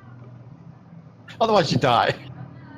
I love the cold. I can't stand the heat because like during the heat, like you can get like butt ass naked and still be hot. Whereas in the cold, like you just put on some blankets and you're good. It's not the heat; it's the humidity. Yeah, it's awful. yeah, humid. Oh, that's bullshit. Like I went to Arizona and they were like, "Oh, but it's a dry heat." And I'm like, "It's still 114 degrees up here, okay?" Yeah, 114 doesn't matter whether it's humid or not. No, actually, it's because like I've been in like Dubai, and over there it's 50 Celsius, but it's dry, so it's hot, but it's bearable. Like 50 humid, like it's like I think you die. Well, it's bearable because you don't sweat, because your sweat, it actually It evaporates, evaporates before it. Yeah, and it's the sweat getting sweaty, and that's what really makes you feel awful. It didn't feel as heavy. It is like it's hot. It's warm, and you can get like sunburn and all the things, but like you don't. It's not as heavy. Like each of your footstep, it's not like the most excruciating thing ever type thing. Yeah, Afghanistan's the worst. It's 110 during the day and it's 50 at night. You're just freezing to death. Yeah, that's the temperature range is actually it's pretty extreme. But that like there's nothing to kind of like hold the heat, so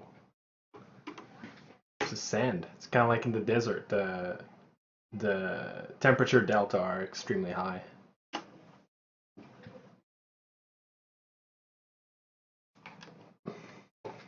But still, I'll take heat anytime. Because it's all good like but like you can get a nice cup of coffee and you go to Starbucks and you're fine. It's like no. When you're stranded and it's cold, you'll like your fire is gonna eventually like burn out, and then you're gonna be left in the cold and die. Yeah, when I was in North Dakota, it's actually against the law to drive past somebody in the ditch. You'll go to jail for it if they die. Yeah, I can see why. Because they will die. What kind of person does that though? They're just like, "Oh, that guy's in the ditch. All right, have a nice day." Well, because they're afraid if I stop, I'll die.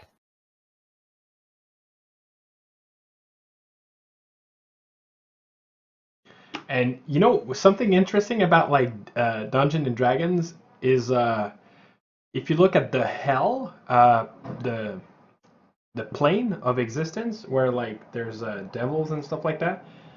Some of them are actually they're not fire. They're actually like ice They're cold and and cold. fierce. And Yeah. that's how I imagine it. I always imagine like a cold hell like worse than like a fire hell for some reason. Well, funnily enough, like Christianity in medieval time, they tend to drew the devil blue because they thought that God is warmth. So, like, the only thing that could be the opposite would be cold. So they actually depicted hell as a frozen place for quite a while.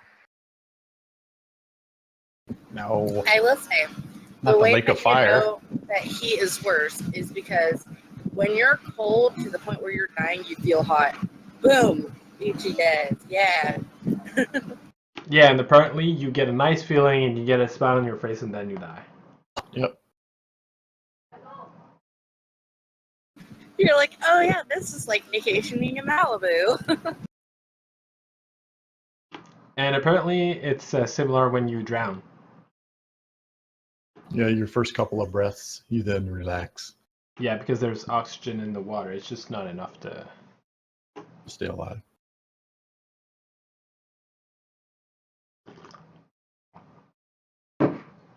So pretty creepy topic, but that's what we're all about.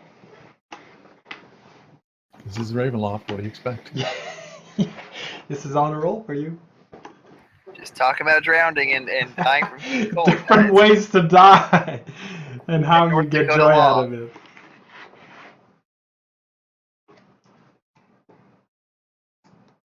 A Thousand Ways to Die D&D edition. Yeah. That would actually be a great show. I would tune in to watch the hell out of that. That sounds hilarious. Well, we're about to experience one, right? Called Rocks Silver fall, Dragon. everyone dies. Nah, man, silver dragons are nice. Sure they are. Yeah. This one is totally. He's gonna be our bestie. He's gonna fly us over there, just The blow free up Castle rides. Ravenloft, and this is gonna be done. We don't even have to fight Strahd. He's gonna blow up the castle and we win. It's gonna be great. Hey, maybe we can drop on top of a Castle Ravenloft in like the hero pose, just kind of like we did in Paranest. It'll be Yeah. our Falcor. It's like, this is honor roll strike force. We're the D team.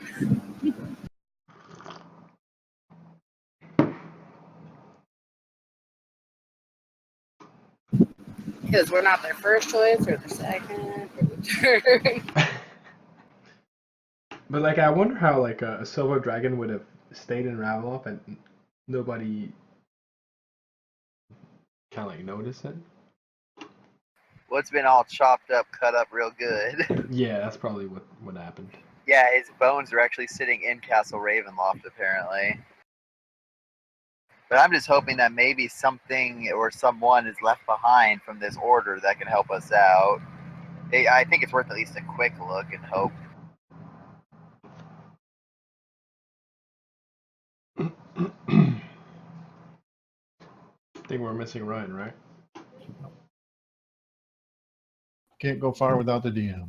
Nope. Or can we? Can we? What He trouble could comes we back. get in Yeah, while the so DM we is busy? defeated Strahd. Yeah, with the interim DM.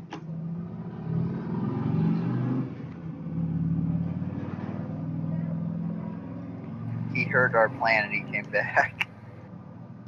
Look at me. I am the DM now.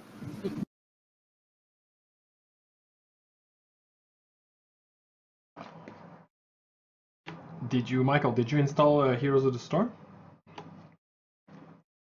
I haven't installed, but I just haven't tried it just because work's been crazy. I should probably get on it though. I've looked into some videos on it, however, and yeah, I definitely like how it seems like a lot of things are shaken up from your traditional MOBA. I think they're having HCG right now, the tournament. The pros are playing, I think, right at this time.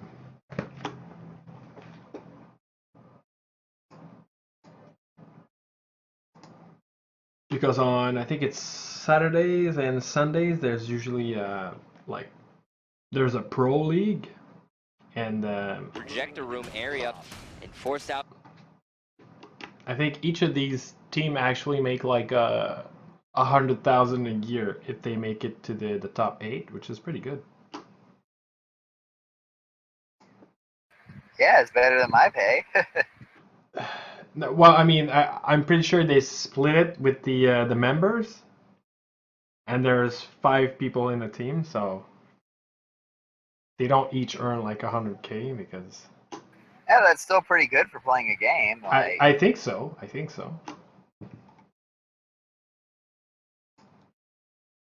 Keeping in mind these guys are like maybe 16 to like, you know, they're kind of like late teenagers, young adult type thing. And it, like if you play Elite, like it's similar, but the game itself force more team fight than League, so it happens more often. I think that would actually be a lot more fun because I remember when your opponents just kind of want to farm and just kind of want to keep backing up and farming. Well, there wasn't much you could do about that. You could try and go ahead and get the creeps killed by towers, but there's only so much you can do. Yeah, and I think it's more interesting to watch when like teams are going against each other more frequently. I'm kind of like a big Blizzard games fan as well, so it's cool to see these characters. Yeah, it's got kind of a nice Smash Brothers vibe of like, oh, here's Yeah. your favorite characters and they're fighting for no reason, but it's fun, so don't think about it. And I'm just like, I'm fine with that. Like even the Lost Vikings are in the game actually, and heroes like Abathur from StarCraft, and they play very strangely. That was one of the things I was really liking when I was seeing it, how weird some of the mechanics are to the game.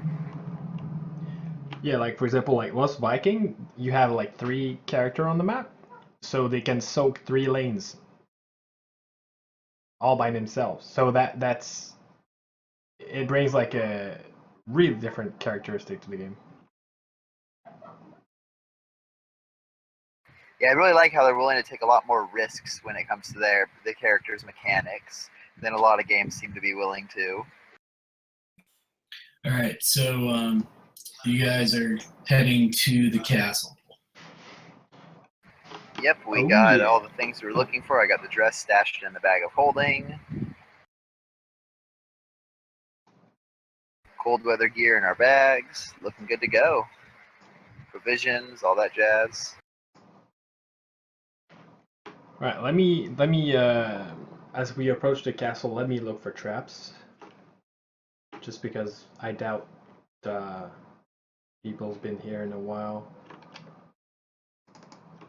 Maybe people were trying to defend this place. So investigation, Ryan, right? Correct. I kind of put all my stuff in perception because I thought it was the stats for trap hunting, so I'll have to fix that. More like ambush hunting. Yeah. I think I'm gonna have to take the skilled feat for investigation.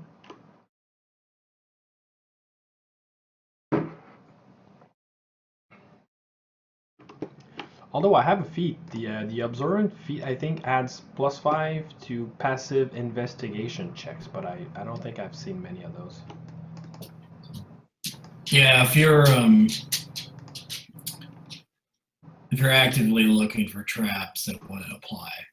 Yeah, exactly.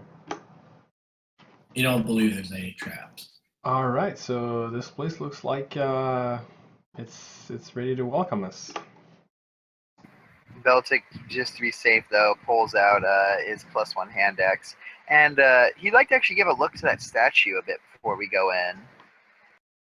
Does it appear to be of like a silver dragon, kind of like the one who used to reside in this place?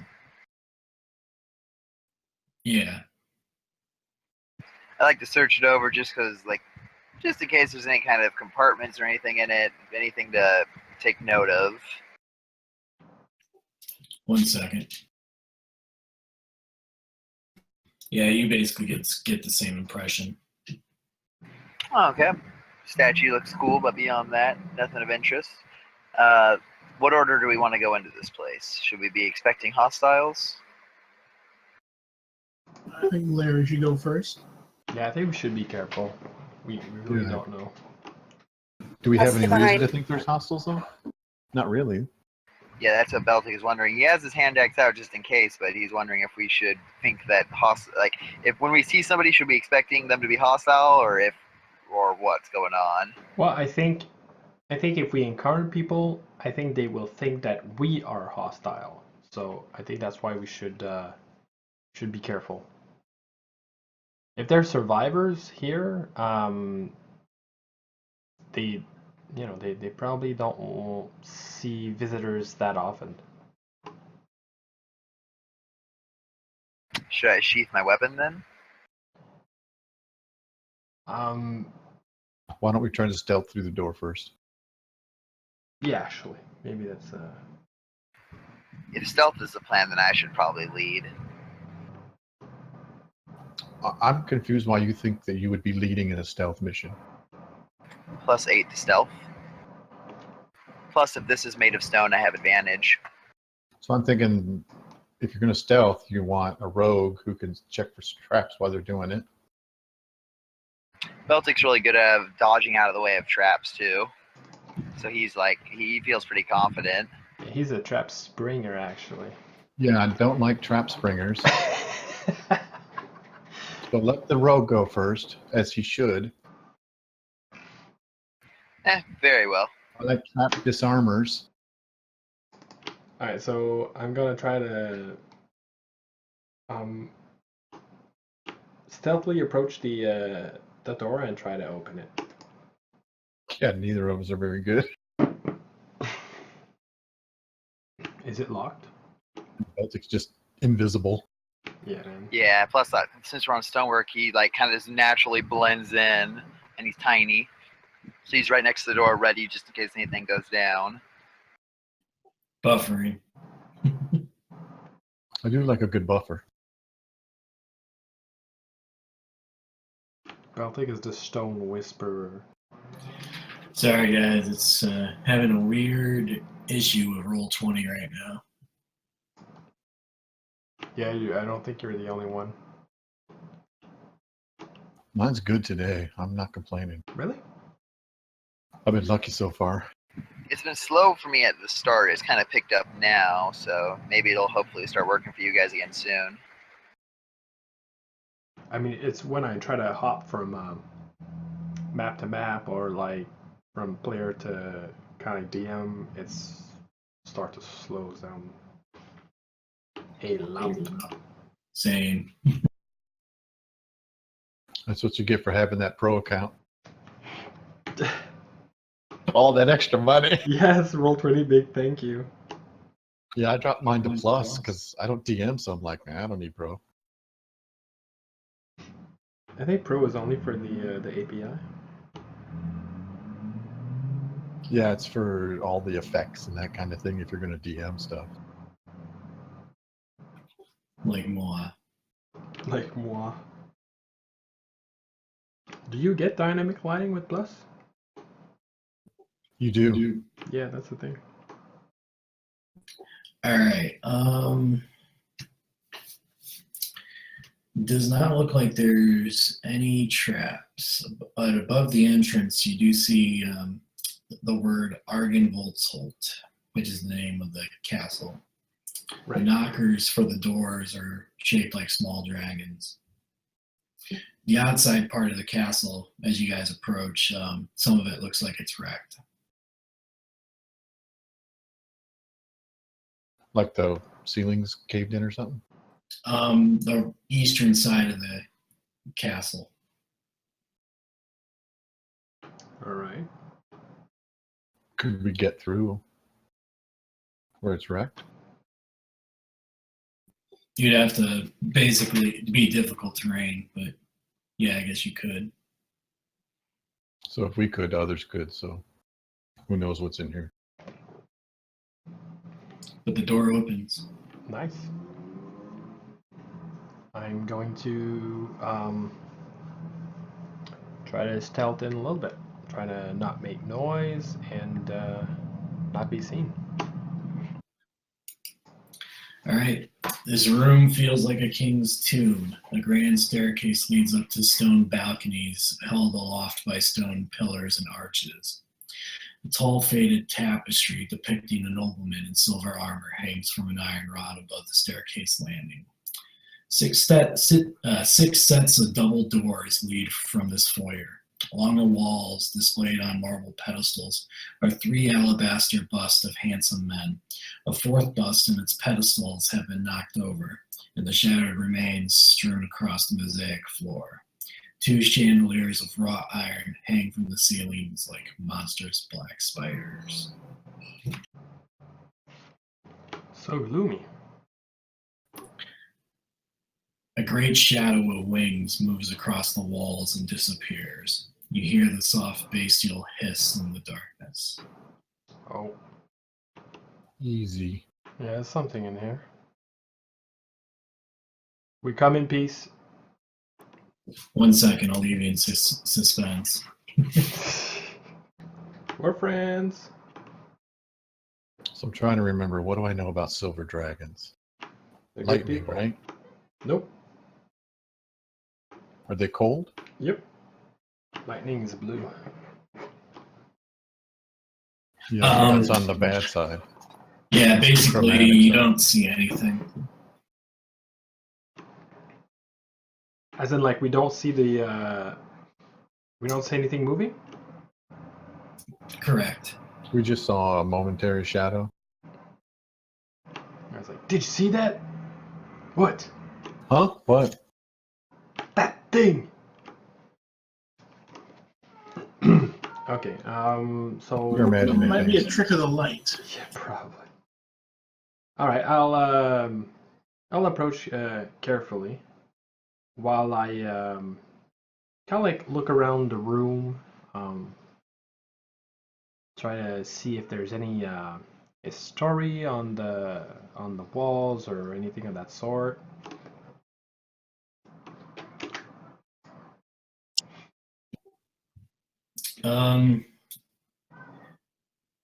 So there's windows, right?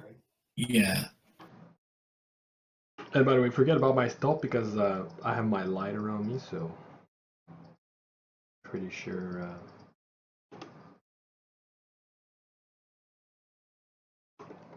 One day maybe I'll get dark vision, maybe.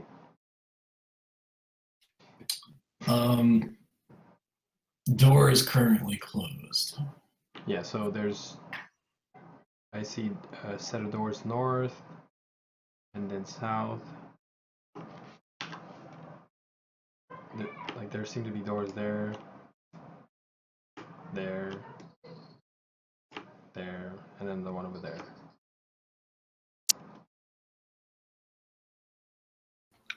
What is this in the corners here? Is this windows? I think so.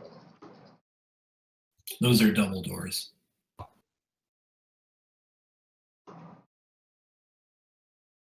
Unlike these are windows, right?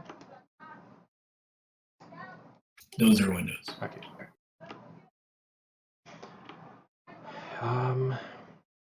Should we try to go through these doors? I think I'll go down to Malcary. Why not? Try to. Or are the doors actually on the kind of like second story, or on the balcony type thing, or are they on the base level?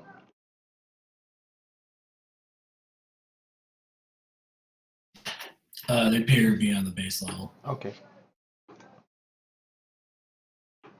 All right, so I'll see if the doors are locked, and I'll try to look for traps.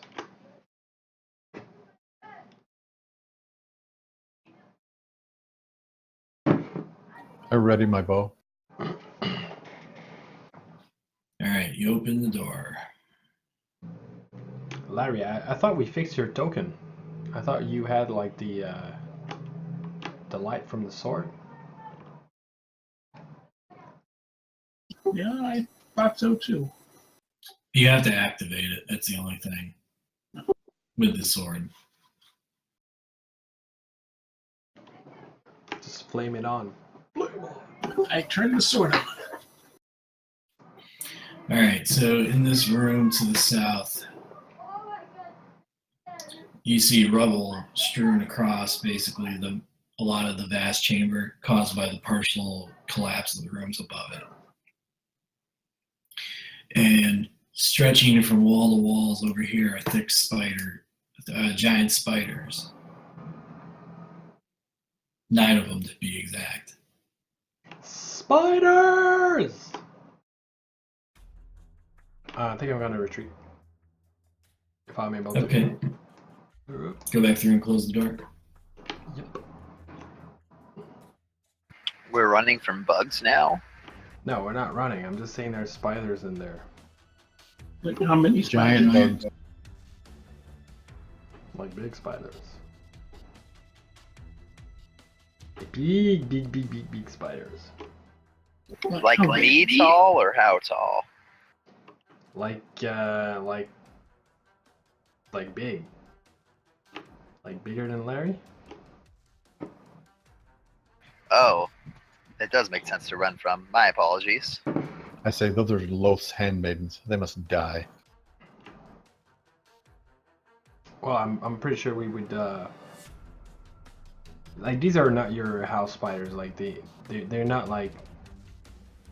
It's not like they take care of bugs and you can keep them in your house. So we would probably do a service to this castle if we would get rid of them. What's the plan then? Do we funnel them through the door? Yeah, choke point. Uh, Web them, burn them. yeah. They're probably gonna web us too, though. Two can play that game, right? Yeah. So if you go back into that room, if I can get a shot, I can send a few crossbow bolts their way. I can be next to the door. When they start to try to run through, I'll take them out. Yeah, draw them out.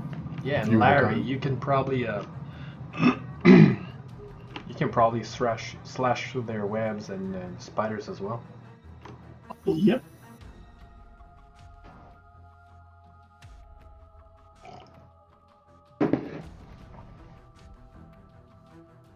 All right. Beltic kind of has his hand on the door, ready to push it open when everyone gives him the signal.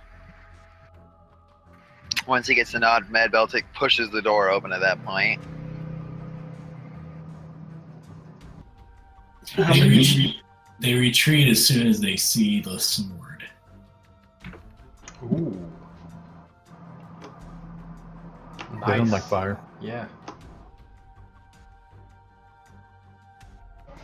How many was there? 9, I think.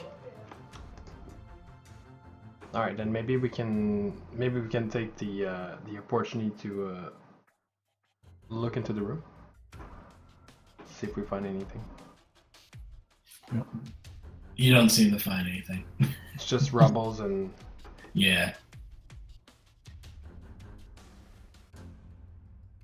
all right. I wonder if those are the servants of Strahd. They seem to fear the sword. Well, I mean, Most of Loth's Denzians fear the sun. yeah. Yes, us from the Underdark don't tend to be very fond of the upper world and the sun that's there. I mean, maybe we can burn and destroy their webs so that it's Yep. If there's any eggs, nests. yeah. It's gonna be more complicated for them to come back here. Anybody has a torch or Ella, can you throw some sort of magical fire at the webs? I have fireball. All right. Maybe fire it up. Can I see him for where I am? Yeah, you can see. Yeah, the room is full of web. Alright, and while they do that, I'm gonna check the other set of doors for If you guys just sit back and pelt them from a distance, you could probably pick them off. oh, the spiders? Yeah, Do it. Yep. just to save a little bit of time. Got plenty of arrows. We're like the bugs exterminator. Yeah, you basically search through the rubble in that room and don't find anything. Alright, okay. The other door's open. Yes. Which one are you going to? Right here. That's- It yeah, just goes just- back into the other room. Yeah, it goes back in the main hall. Oh, this is a big room. Alright, I'll look for traps at the door that I'm at. Okay. And then I'm gonna try to see if it's locked and open it. All right, Larry, we'll start with you in that room. Okay. All right, so 20-foot long. Hang on one second. Sorry about that. Dog had to go pee pee. Proud? All All right, so Larry, you go into this room, and it's a 20-foot wide, 20-foot long table with sculpted dragons' fur legs. And the chairs look like dragon wings, and several of the chairs have been overturned and smashed to pieces. Suspended above the table is a crystal chandelier that glows, very similar to your sword. Standing in the windowed alcoves are two life-size statues depicting knights with dragon-winged helms and shields. Rainwater trickles through cracks in the ceiling and flowing down the west wall and adding to a large puddle on the floor. You see 5 sets of wooden doors leading into this hall. And there are glass panes that are cracked and broken, stand open between panels of stained glass set into the east wall. They look like silver dragons in fight, and beyond the glass doors lie a dark, misty room that appears to be a chapel.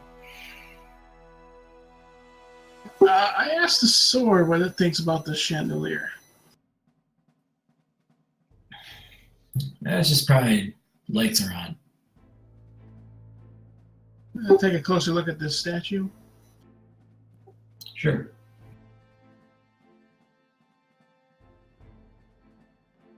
Perception or investigate? That's Go ahead and roll an investigation. They look like soldiers, like knights. Yeah, go ahead, Larry.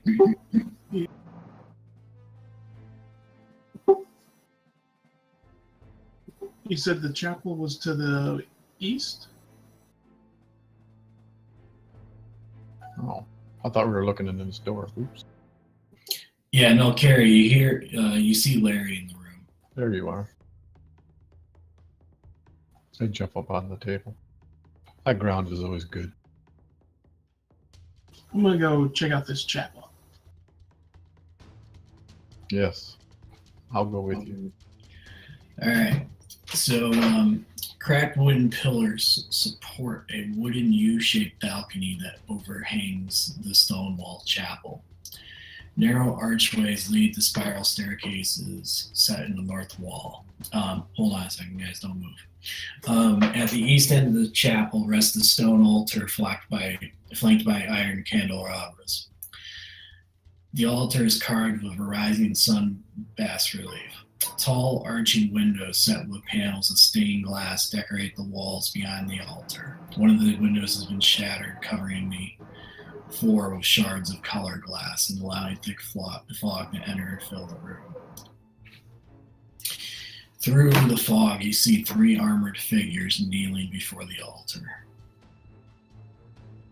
So this place was beautiful once. It's just in shambles. Yeah. Can I tell anything about the figures from where I'm standing? Nope. Do they look like stone? Or do they look real? They look real. Have they noticed us? Now they have. You said they have? Yes. So I'll shout to the others. Over here! We have company. Okay, I'll run toward them. Beltic will make a dash that direction as well. Same. All right, let's go in initiative at this point. Hold on one second. Let me clear the... Okay, go ahead and roll. Hey, there's that critical initiative. Nice. And can you guys just ping roughly where you are? Okay. Yeah, we're on the right side of the big room. So you guys went through the curtain, or is that a curtain? I don't think so. I think it's just way over here to the right. Yeah, you have to go through the doors there, Ed. Oh, damn, they're fast. Anyone else not get on the board? I had a 21. All right, Beltic, you're up first. So I kind of run in the room, And I'm looking around and I'm like, are they hostile? And I'm like, got my weapon ready, but I'm not quite sure what to do. I'm waiting for either of the two who are already in here to say something. I just say they're undead. Beltic takes it as hostile, so he's going to go ahead and move in. All right, go ahead.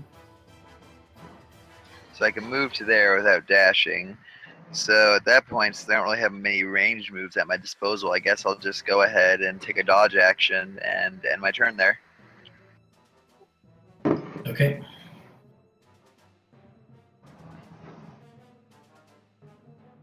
Mal, you're up. All right. Yeah, mine's starting to act up now. Hang on a second. Of course, I'd wait for a fight to do it.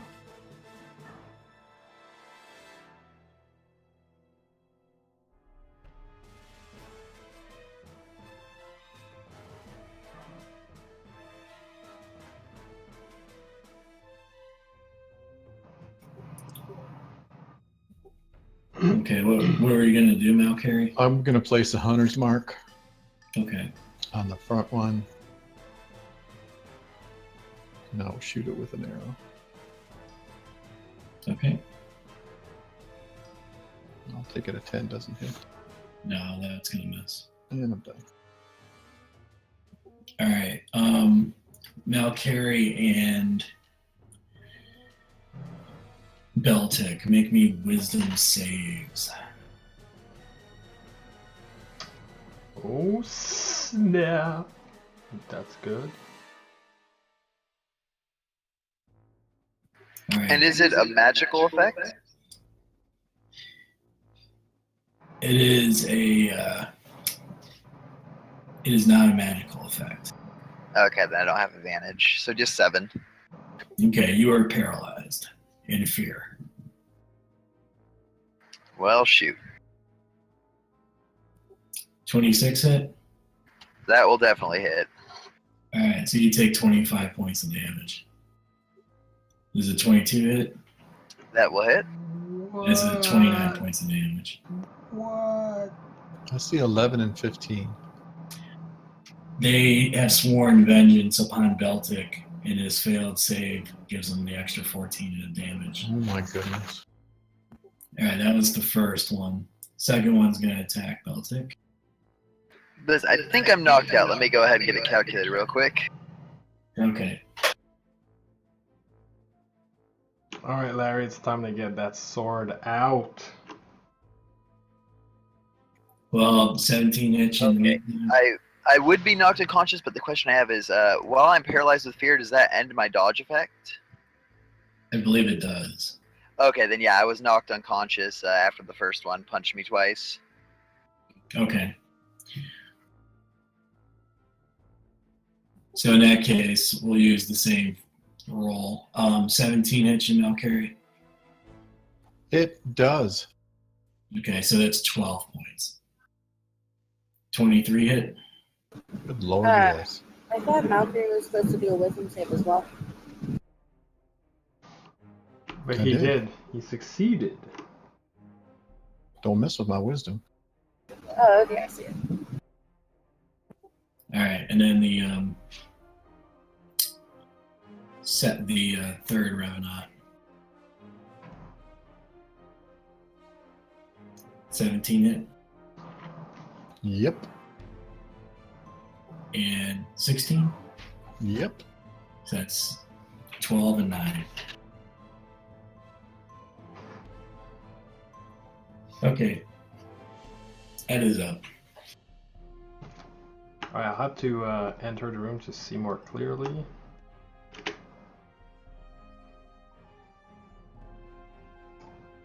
So I'll move 15. Oh shit, you guys are in the other room.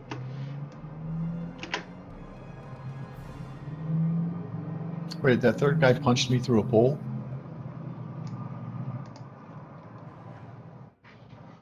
Okay, I think I see this guy. And I'm going to... Like, do they seem like spectral, or are they actually like they're physical? Are they like kind of like spirit, or You know what? Sorry. Ed, you're up. I'll still fire a crossbow at them. Okay. Does a 10 hit? 10's gonna miss.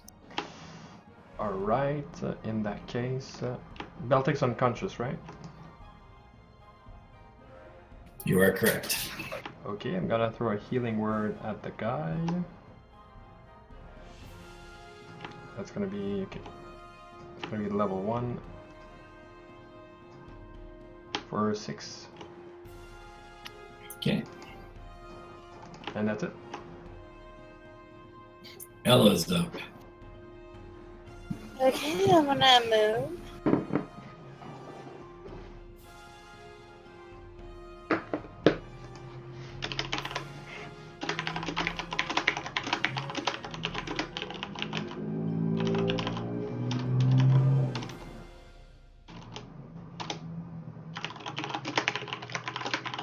Okay, so I can see this one.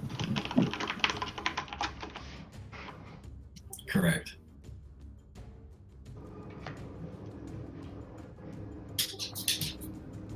Yes. For Ed's question. Good.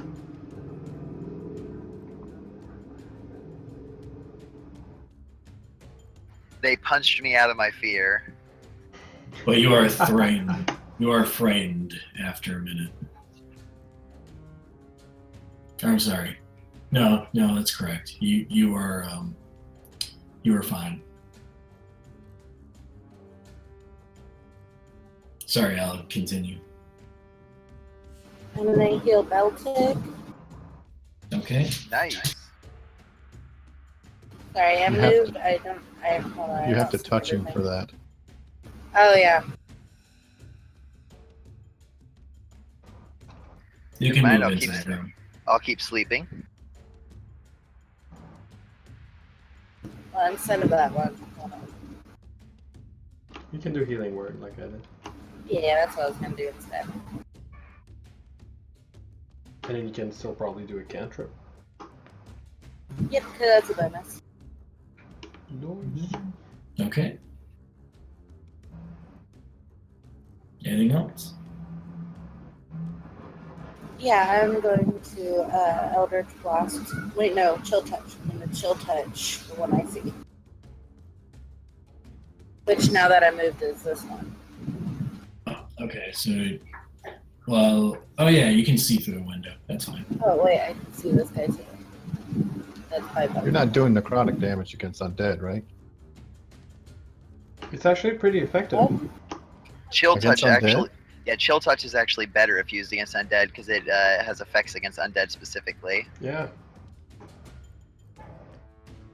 I know it's counterintuitive, but I don't think a lot of undead Yeah, most have, undead are immune to necrotic. No, actually. I don't think a lot of them are. Only skeletons and if you hit an undead target, it also has disadvantage on attack rolls against you until the end of your next turn. And it can't heal. Yep, and it can't gain any hit points.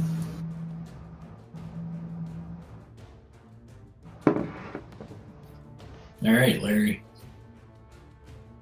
Which one has been damaged? I'll make my attack against that guy. Okay.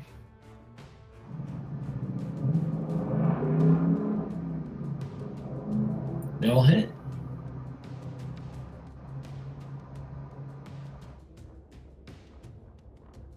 And they're undead, right? They are. So 15 and 9 for damage. Oh, they don't like you. And it's radiant. Beltic. Oh, I'll make my second attack. Oh, Nice! Come on, Larry. He's not done with him yet. nice. That'll hit. That's my turn. That's sword, man. All right. Beltic. Okay, so I wake up, kind of cough a little bit of blood out, use half my movement to stand, and I'll move to here.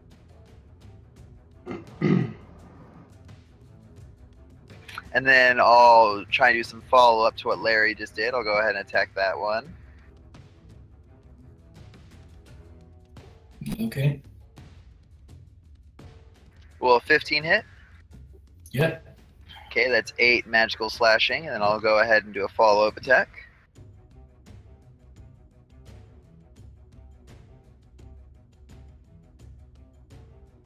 Okay, for 10 more magical slashing.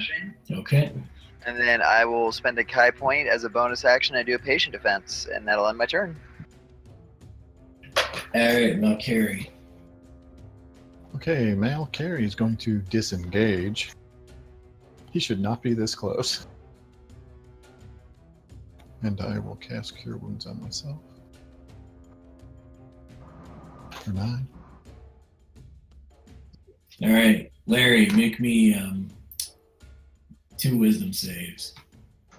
Oh snap! Alright. First one you make it, second one does not make it. So the first one will be regular damage. 16 hit you? Nope. Right. Yes. 14. Nope. Okay, now it's the second one. You're paralyzed. 18 Miss. and 16. Miss. All right, the one on Belton. Miss. Ed, you're up. All right, let's try to fire another bolt. 16 You'll hit. or 19. Which one you're hitting the one that got whacked by Larry, right? This one is the only one I can see. Okay. The one in front of Baltic. Okay, thanks. And actually, what I'll do is I'll try to kind of like jump over the table and somewhat use it as cover. So I'll go over here, and then my turn there. Actually, I'm gonna use another bonus action to use my. Yeah, I have to spell set to healing word on Baltic again. Level 1. 4 apparently. Wow. And then that's it. I'll take it. Beltic's starting to feel a bit better. All right, Ella. Yeah, so I'm going to use Chill Touch on the one that we've been doing all the damage to. Well, the main one.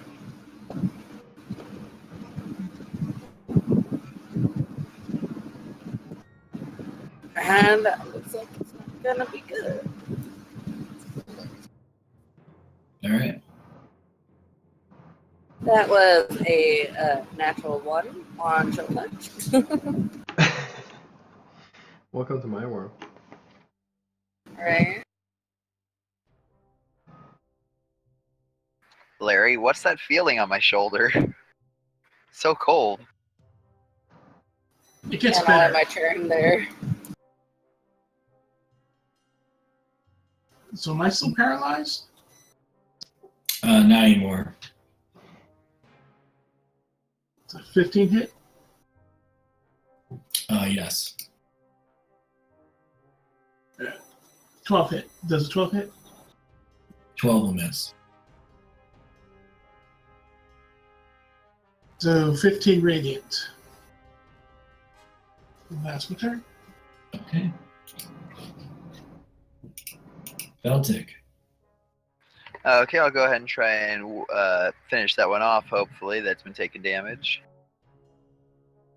Okay, 12 will miss, and then my second attack.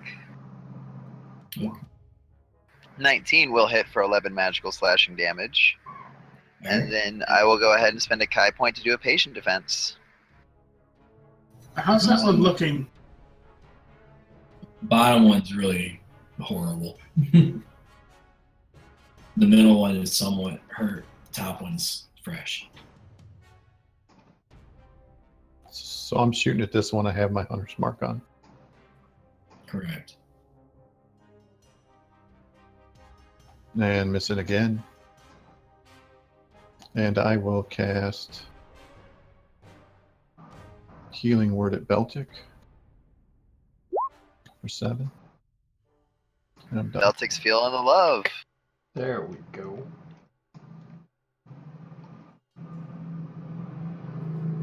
Yep. All done. Excellent.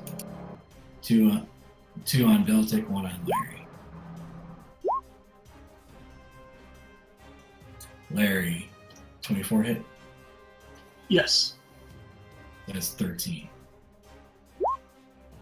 And a 15 will miss. 17 inch of Beltic. It'll miss because I have my dodge on. 21 will hit. That will hit, yeah. Alright, so that's 8. 17 will miss. Nope, 17 will actually hit me. Oh, so you take 7 and then take another 20. Actually, it'll miss because I'm dodging. The crit got him though, darn it. No, it would miss because the 11, because it is disadvantage because I'm dodging. But you'd use it for the first attack, though, wouldn't you? No, dodge is just an action you can take, and it just continues through your turn until your next turn. Okay, so it would miss. Alright, fair. Ed, you're up. All right, and let's do it again. Let's try to finish it off with nice bolt. Oh, apparently not. And Ow, my leg! You need a new weapon, dude. it's That been... thing misses always. Nah, man. You forgot about the fight that we did in the forest against the vampire spawn. That thing did work. And I'm gonna give inspiration to who needs it the most, Beltic or Larry? Larry. All right, Larry. What does that do again? You will be able to roll a D6. A D6 on for the sun sword, yeah.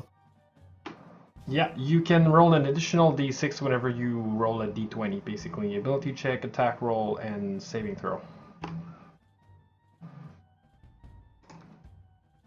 And that's the end of my turn. Alright, anything else? Alright, L 23 will hit.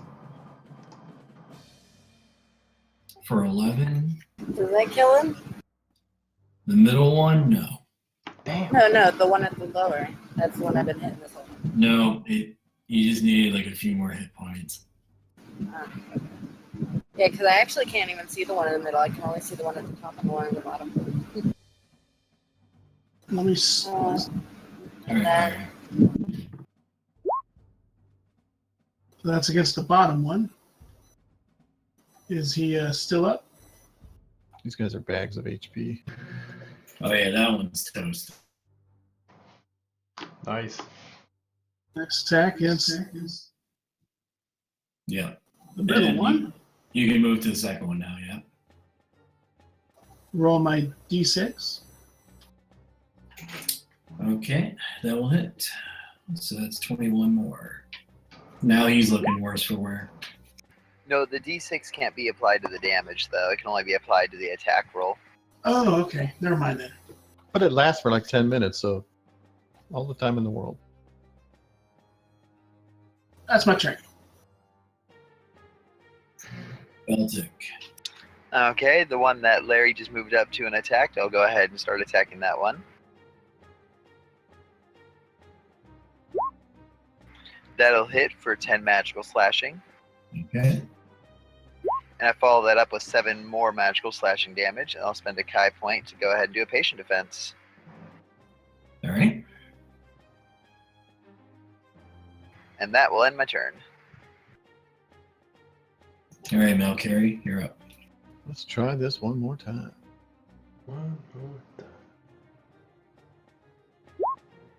14. Does that hit? Mm-hmm. Oh, good. Finally, and 2.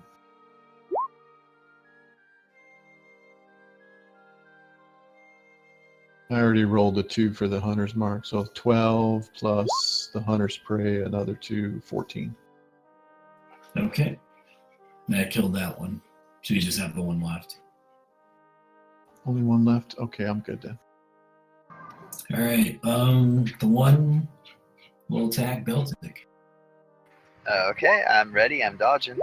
And that first one missed, and the second one will miss as well. Ed, you're up. Alright, I think I have to reposition myself. Okay, I think I'll need to go into the room. And then I'll shoot this one. Yep. 14? That'll hit. Oh, nice. For 19. Nice. Anything else? I'm going to give inspiration to Beltic. And then that's it. Hello, you are up. Okay. Let me see. I'm gonna have to. Oh wait, no, I can still see it. It's the one at the top. Okay. I'm gonna attack with chill touch. Too bad I can't get that crit. That'll hit. And then I'll use Healing Word on Beltic. Okay. And that'll end my turn. Okay, I'll move up here. 37 radiant damage. Nice. Ouch. 30 fucking 7. Beltic, you are up. Okay, I'll go ahead and make my first attack. To hit for 7 magical slashing. All right. And my next one does 10 magical slashing. Is he still up? Yep. I will make that a stunning strike then, so he needs to make a constitution save of 13 or higher or be stunned. Sure, he makes it. Okay, and then I'll spend a Kai point as a bonus action to do a patient defense. And that'll end my turn. By making it, I mean he's immune. You just tried to stun an undead. Yeah, I was hoping. I have the Kai points to burn, so that's fine. Now we know. All right, Melcary, you're up. Okay, I'll move my hunter's mark to that one.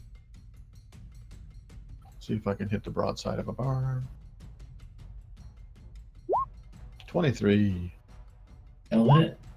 So he gets 9 and an extra 4, 13. And I'm done. Ed, you're up. Alright, one more bolt. And the same dude. 19 probably hits. Or 14. Excellent. Still up. Alright, and that's the end of my turn. Ella. Okay, I'm gonna chill touch again. And it worked with the 12, I think. 14 does. But does a 12. 12 miss. Okay, that'll end my turn. All right, Larry. 38 radiant. He is toast. That radiant damage, dude. Thank God for Larry and that blade. Yeah. Sword is pretty sweet. We should check out that altar they were praying to. Anything on the bodies? Yeah, these guys are armored. Anything good? No, just faded chainmail. Is it usable?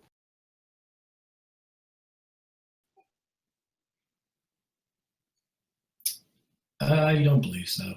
That's garbage. And as for the altar, is there anything of interest, or is it just kind of a stone at this point that they were praying at?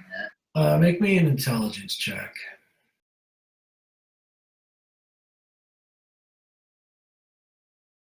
14. You think that the chapel's dedicated to the Morning Lord. So why are these guys here? If you look up, you see what appears to be a beacon tower. So these undeads are worshipping at the altar of the Morning Lord? Well, this is the second time that people have been worshipping the Morning Lord in ways that are strange, to say the least.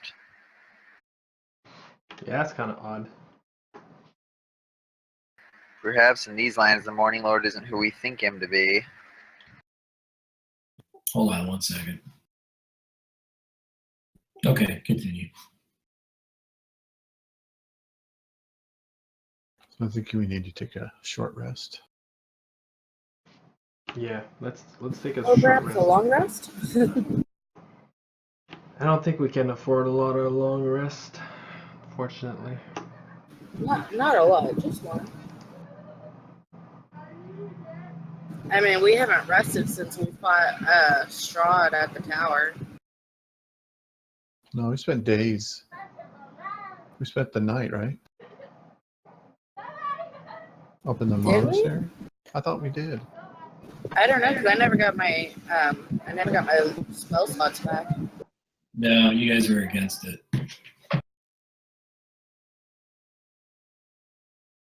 Yeah, we still haven't had that long rest. But if we're going to take a long rest, I would suggest we don't take it in this place. There could be more hostiles waiting for us. I can make a hut. Yep. I got the hut. Who's got the tent? Are we going to go outside and make the hut, or do you want to just make it in here? A magical hut? Mm-hmm.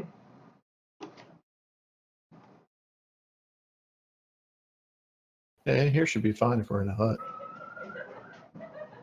The only thing we need to worry about is us being surrounded while we're in the hut, but during the time period that we're in it, we'll be safe. Just put it right up against one of these windows, so we always have an escape hatch. What if we clear this place first and then take a rest? Beltic kind of splits up a little blood and says, well, could we at least give us about a bell to recover? Yeah, we could We take need a just- short no matter what. Yeah, short rest here and then Thank you. so let's take a short and then explore the rest of this place, and then either we take a long rest here or along the way to the temple. The hut is okay. So undeads in here. That's that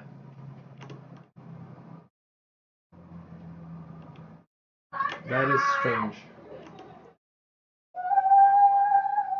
And remember that Ella has Song of Rest, so we get an extra d6 as long as you spend one hit dice. Hold on, I'm checking if it's a D6 or a D8 now. Yeah, it could be D.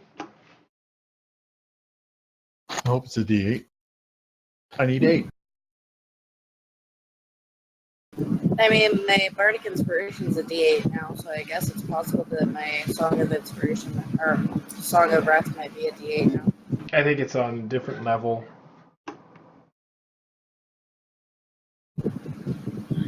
Chicken now.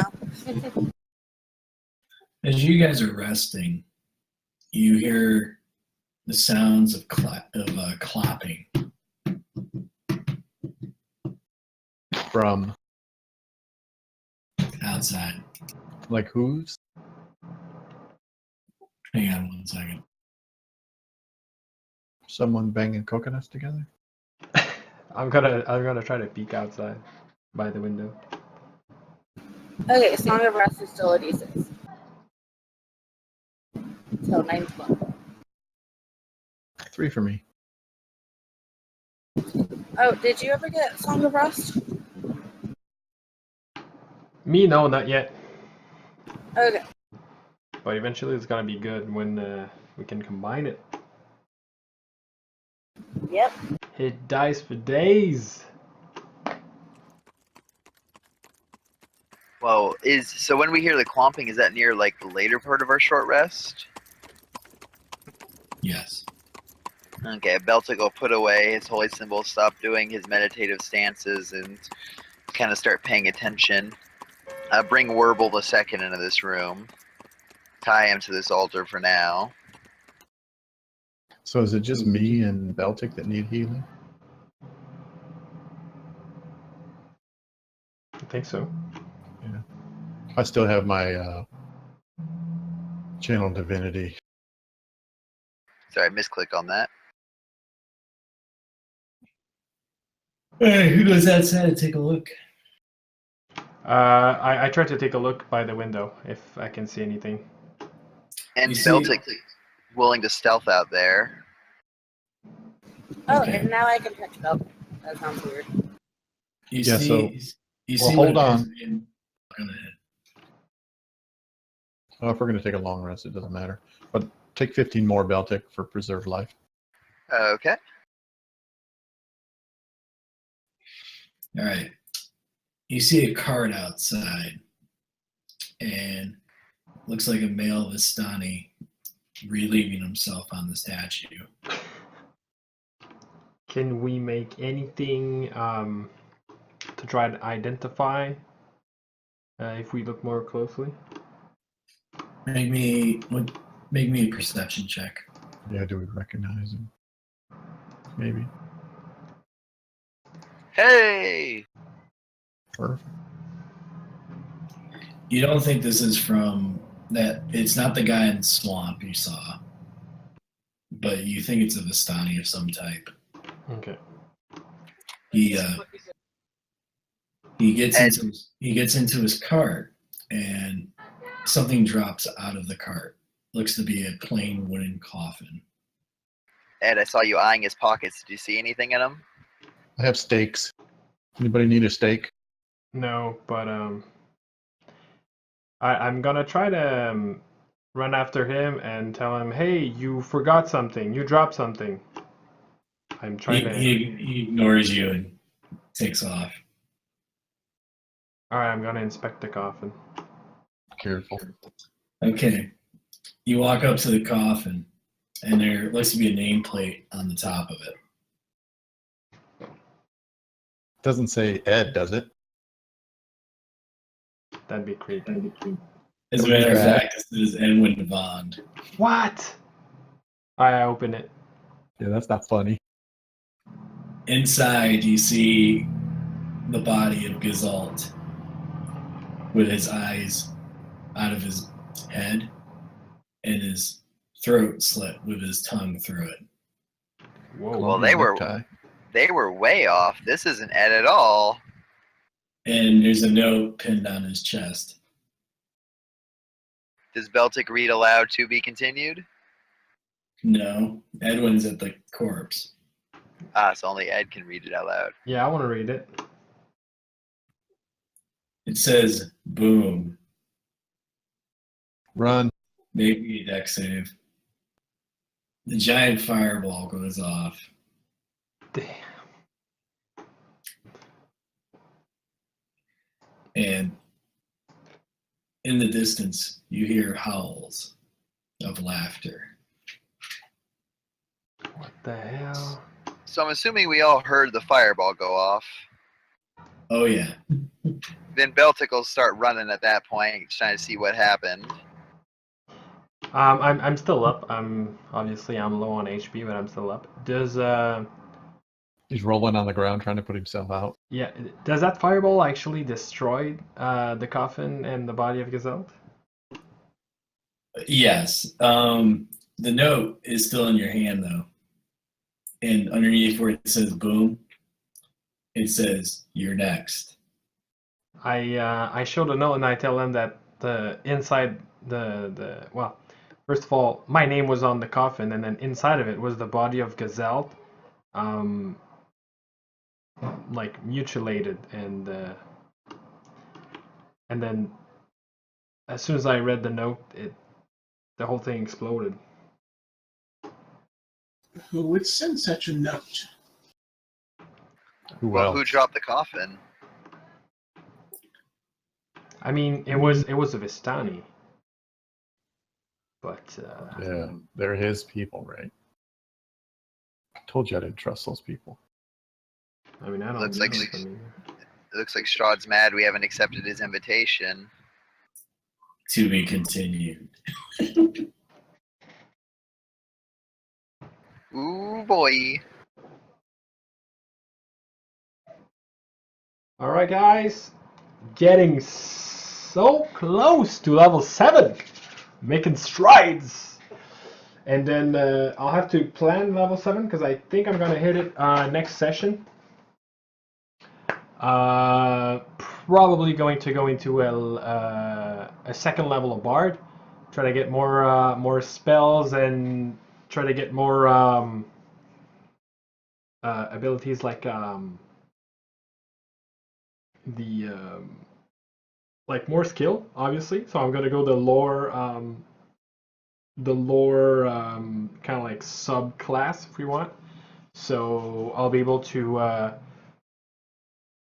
get some expertise, I think, with a few of those skills, and hopefully I can try to become proficient with the investigation because I think it's lacking right now. I didn't realize that to search for trap would be investigation, so I kind of went all into the perception, neglecting the investigation. But hopefully I can fix that because obviously I want Ed to be like some sort of a skill-based character. I think it helps. I think the rest of the party is well rounded. We got spellcaster, healing. So I think we need someone for like persuasion, all that kind of stuff, like skill-based, basically. So yeah, so that should be next week. Next Sunday, I think we should have a full house again. You heard me talking about potentially recruiting like another player down the road. We'll see where that leads us. I think it'd be good to because right now we have 1, 2, 3, 4, 5. We have 5 players. It'd be good to go back to 6. Kind of like round the party a little bit more. It makes it interesting to have more people on board. And yeah, that's about it for us. I'll do it for us this week. So have a good week. And we'll see you next Sunday. So make sure to follow my Twitter at Ghost1Gaming to receive like all the updates. And I was able to catch up on the on some of the video editing, so I'll need to do more probably either tonight or tomorrow. But look forward this week to have a bunch of videos uploaded on YouTube so that the videos can catch up to the actual live stream. So you can look forward to that. And if you follow the Twitter, then I'll be posting each video release on Twitter. So this way you'll know exactly when it's going to be freshly uploaded to YouTube, and then you can watch all of that. So again, take care of yourself. Good luck in your adventures, in your gaming, and then we'll see you next week. Bye bye.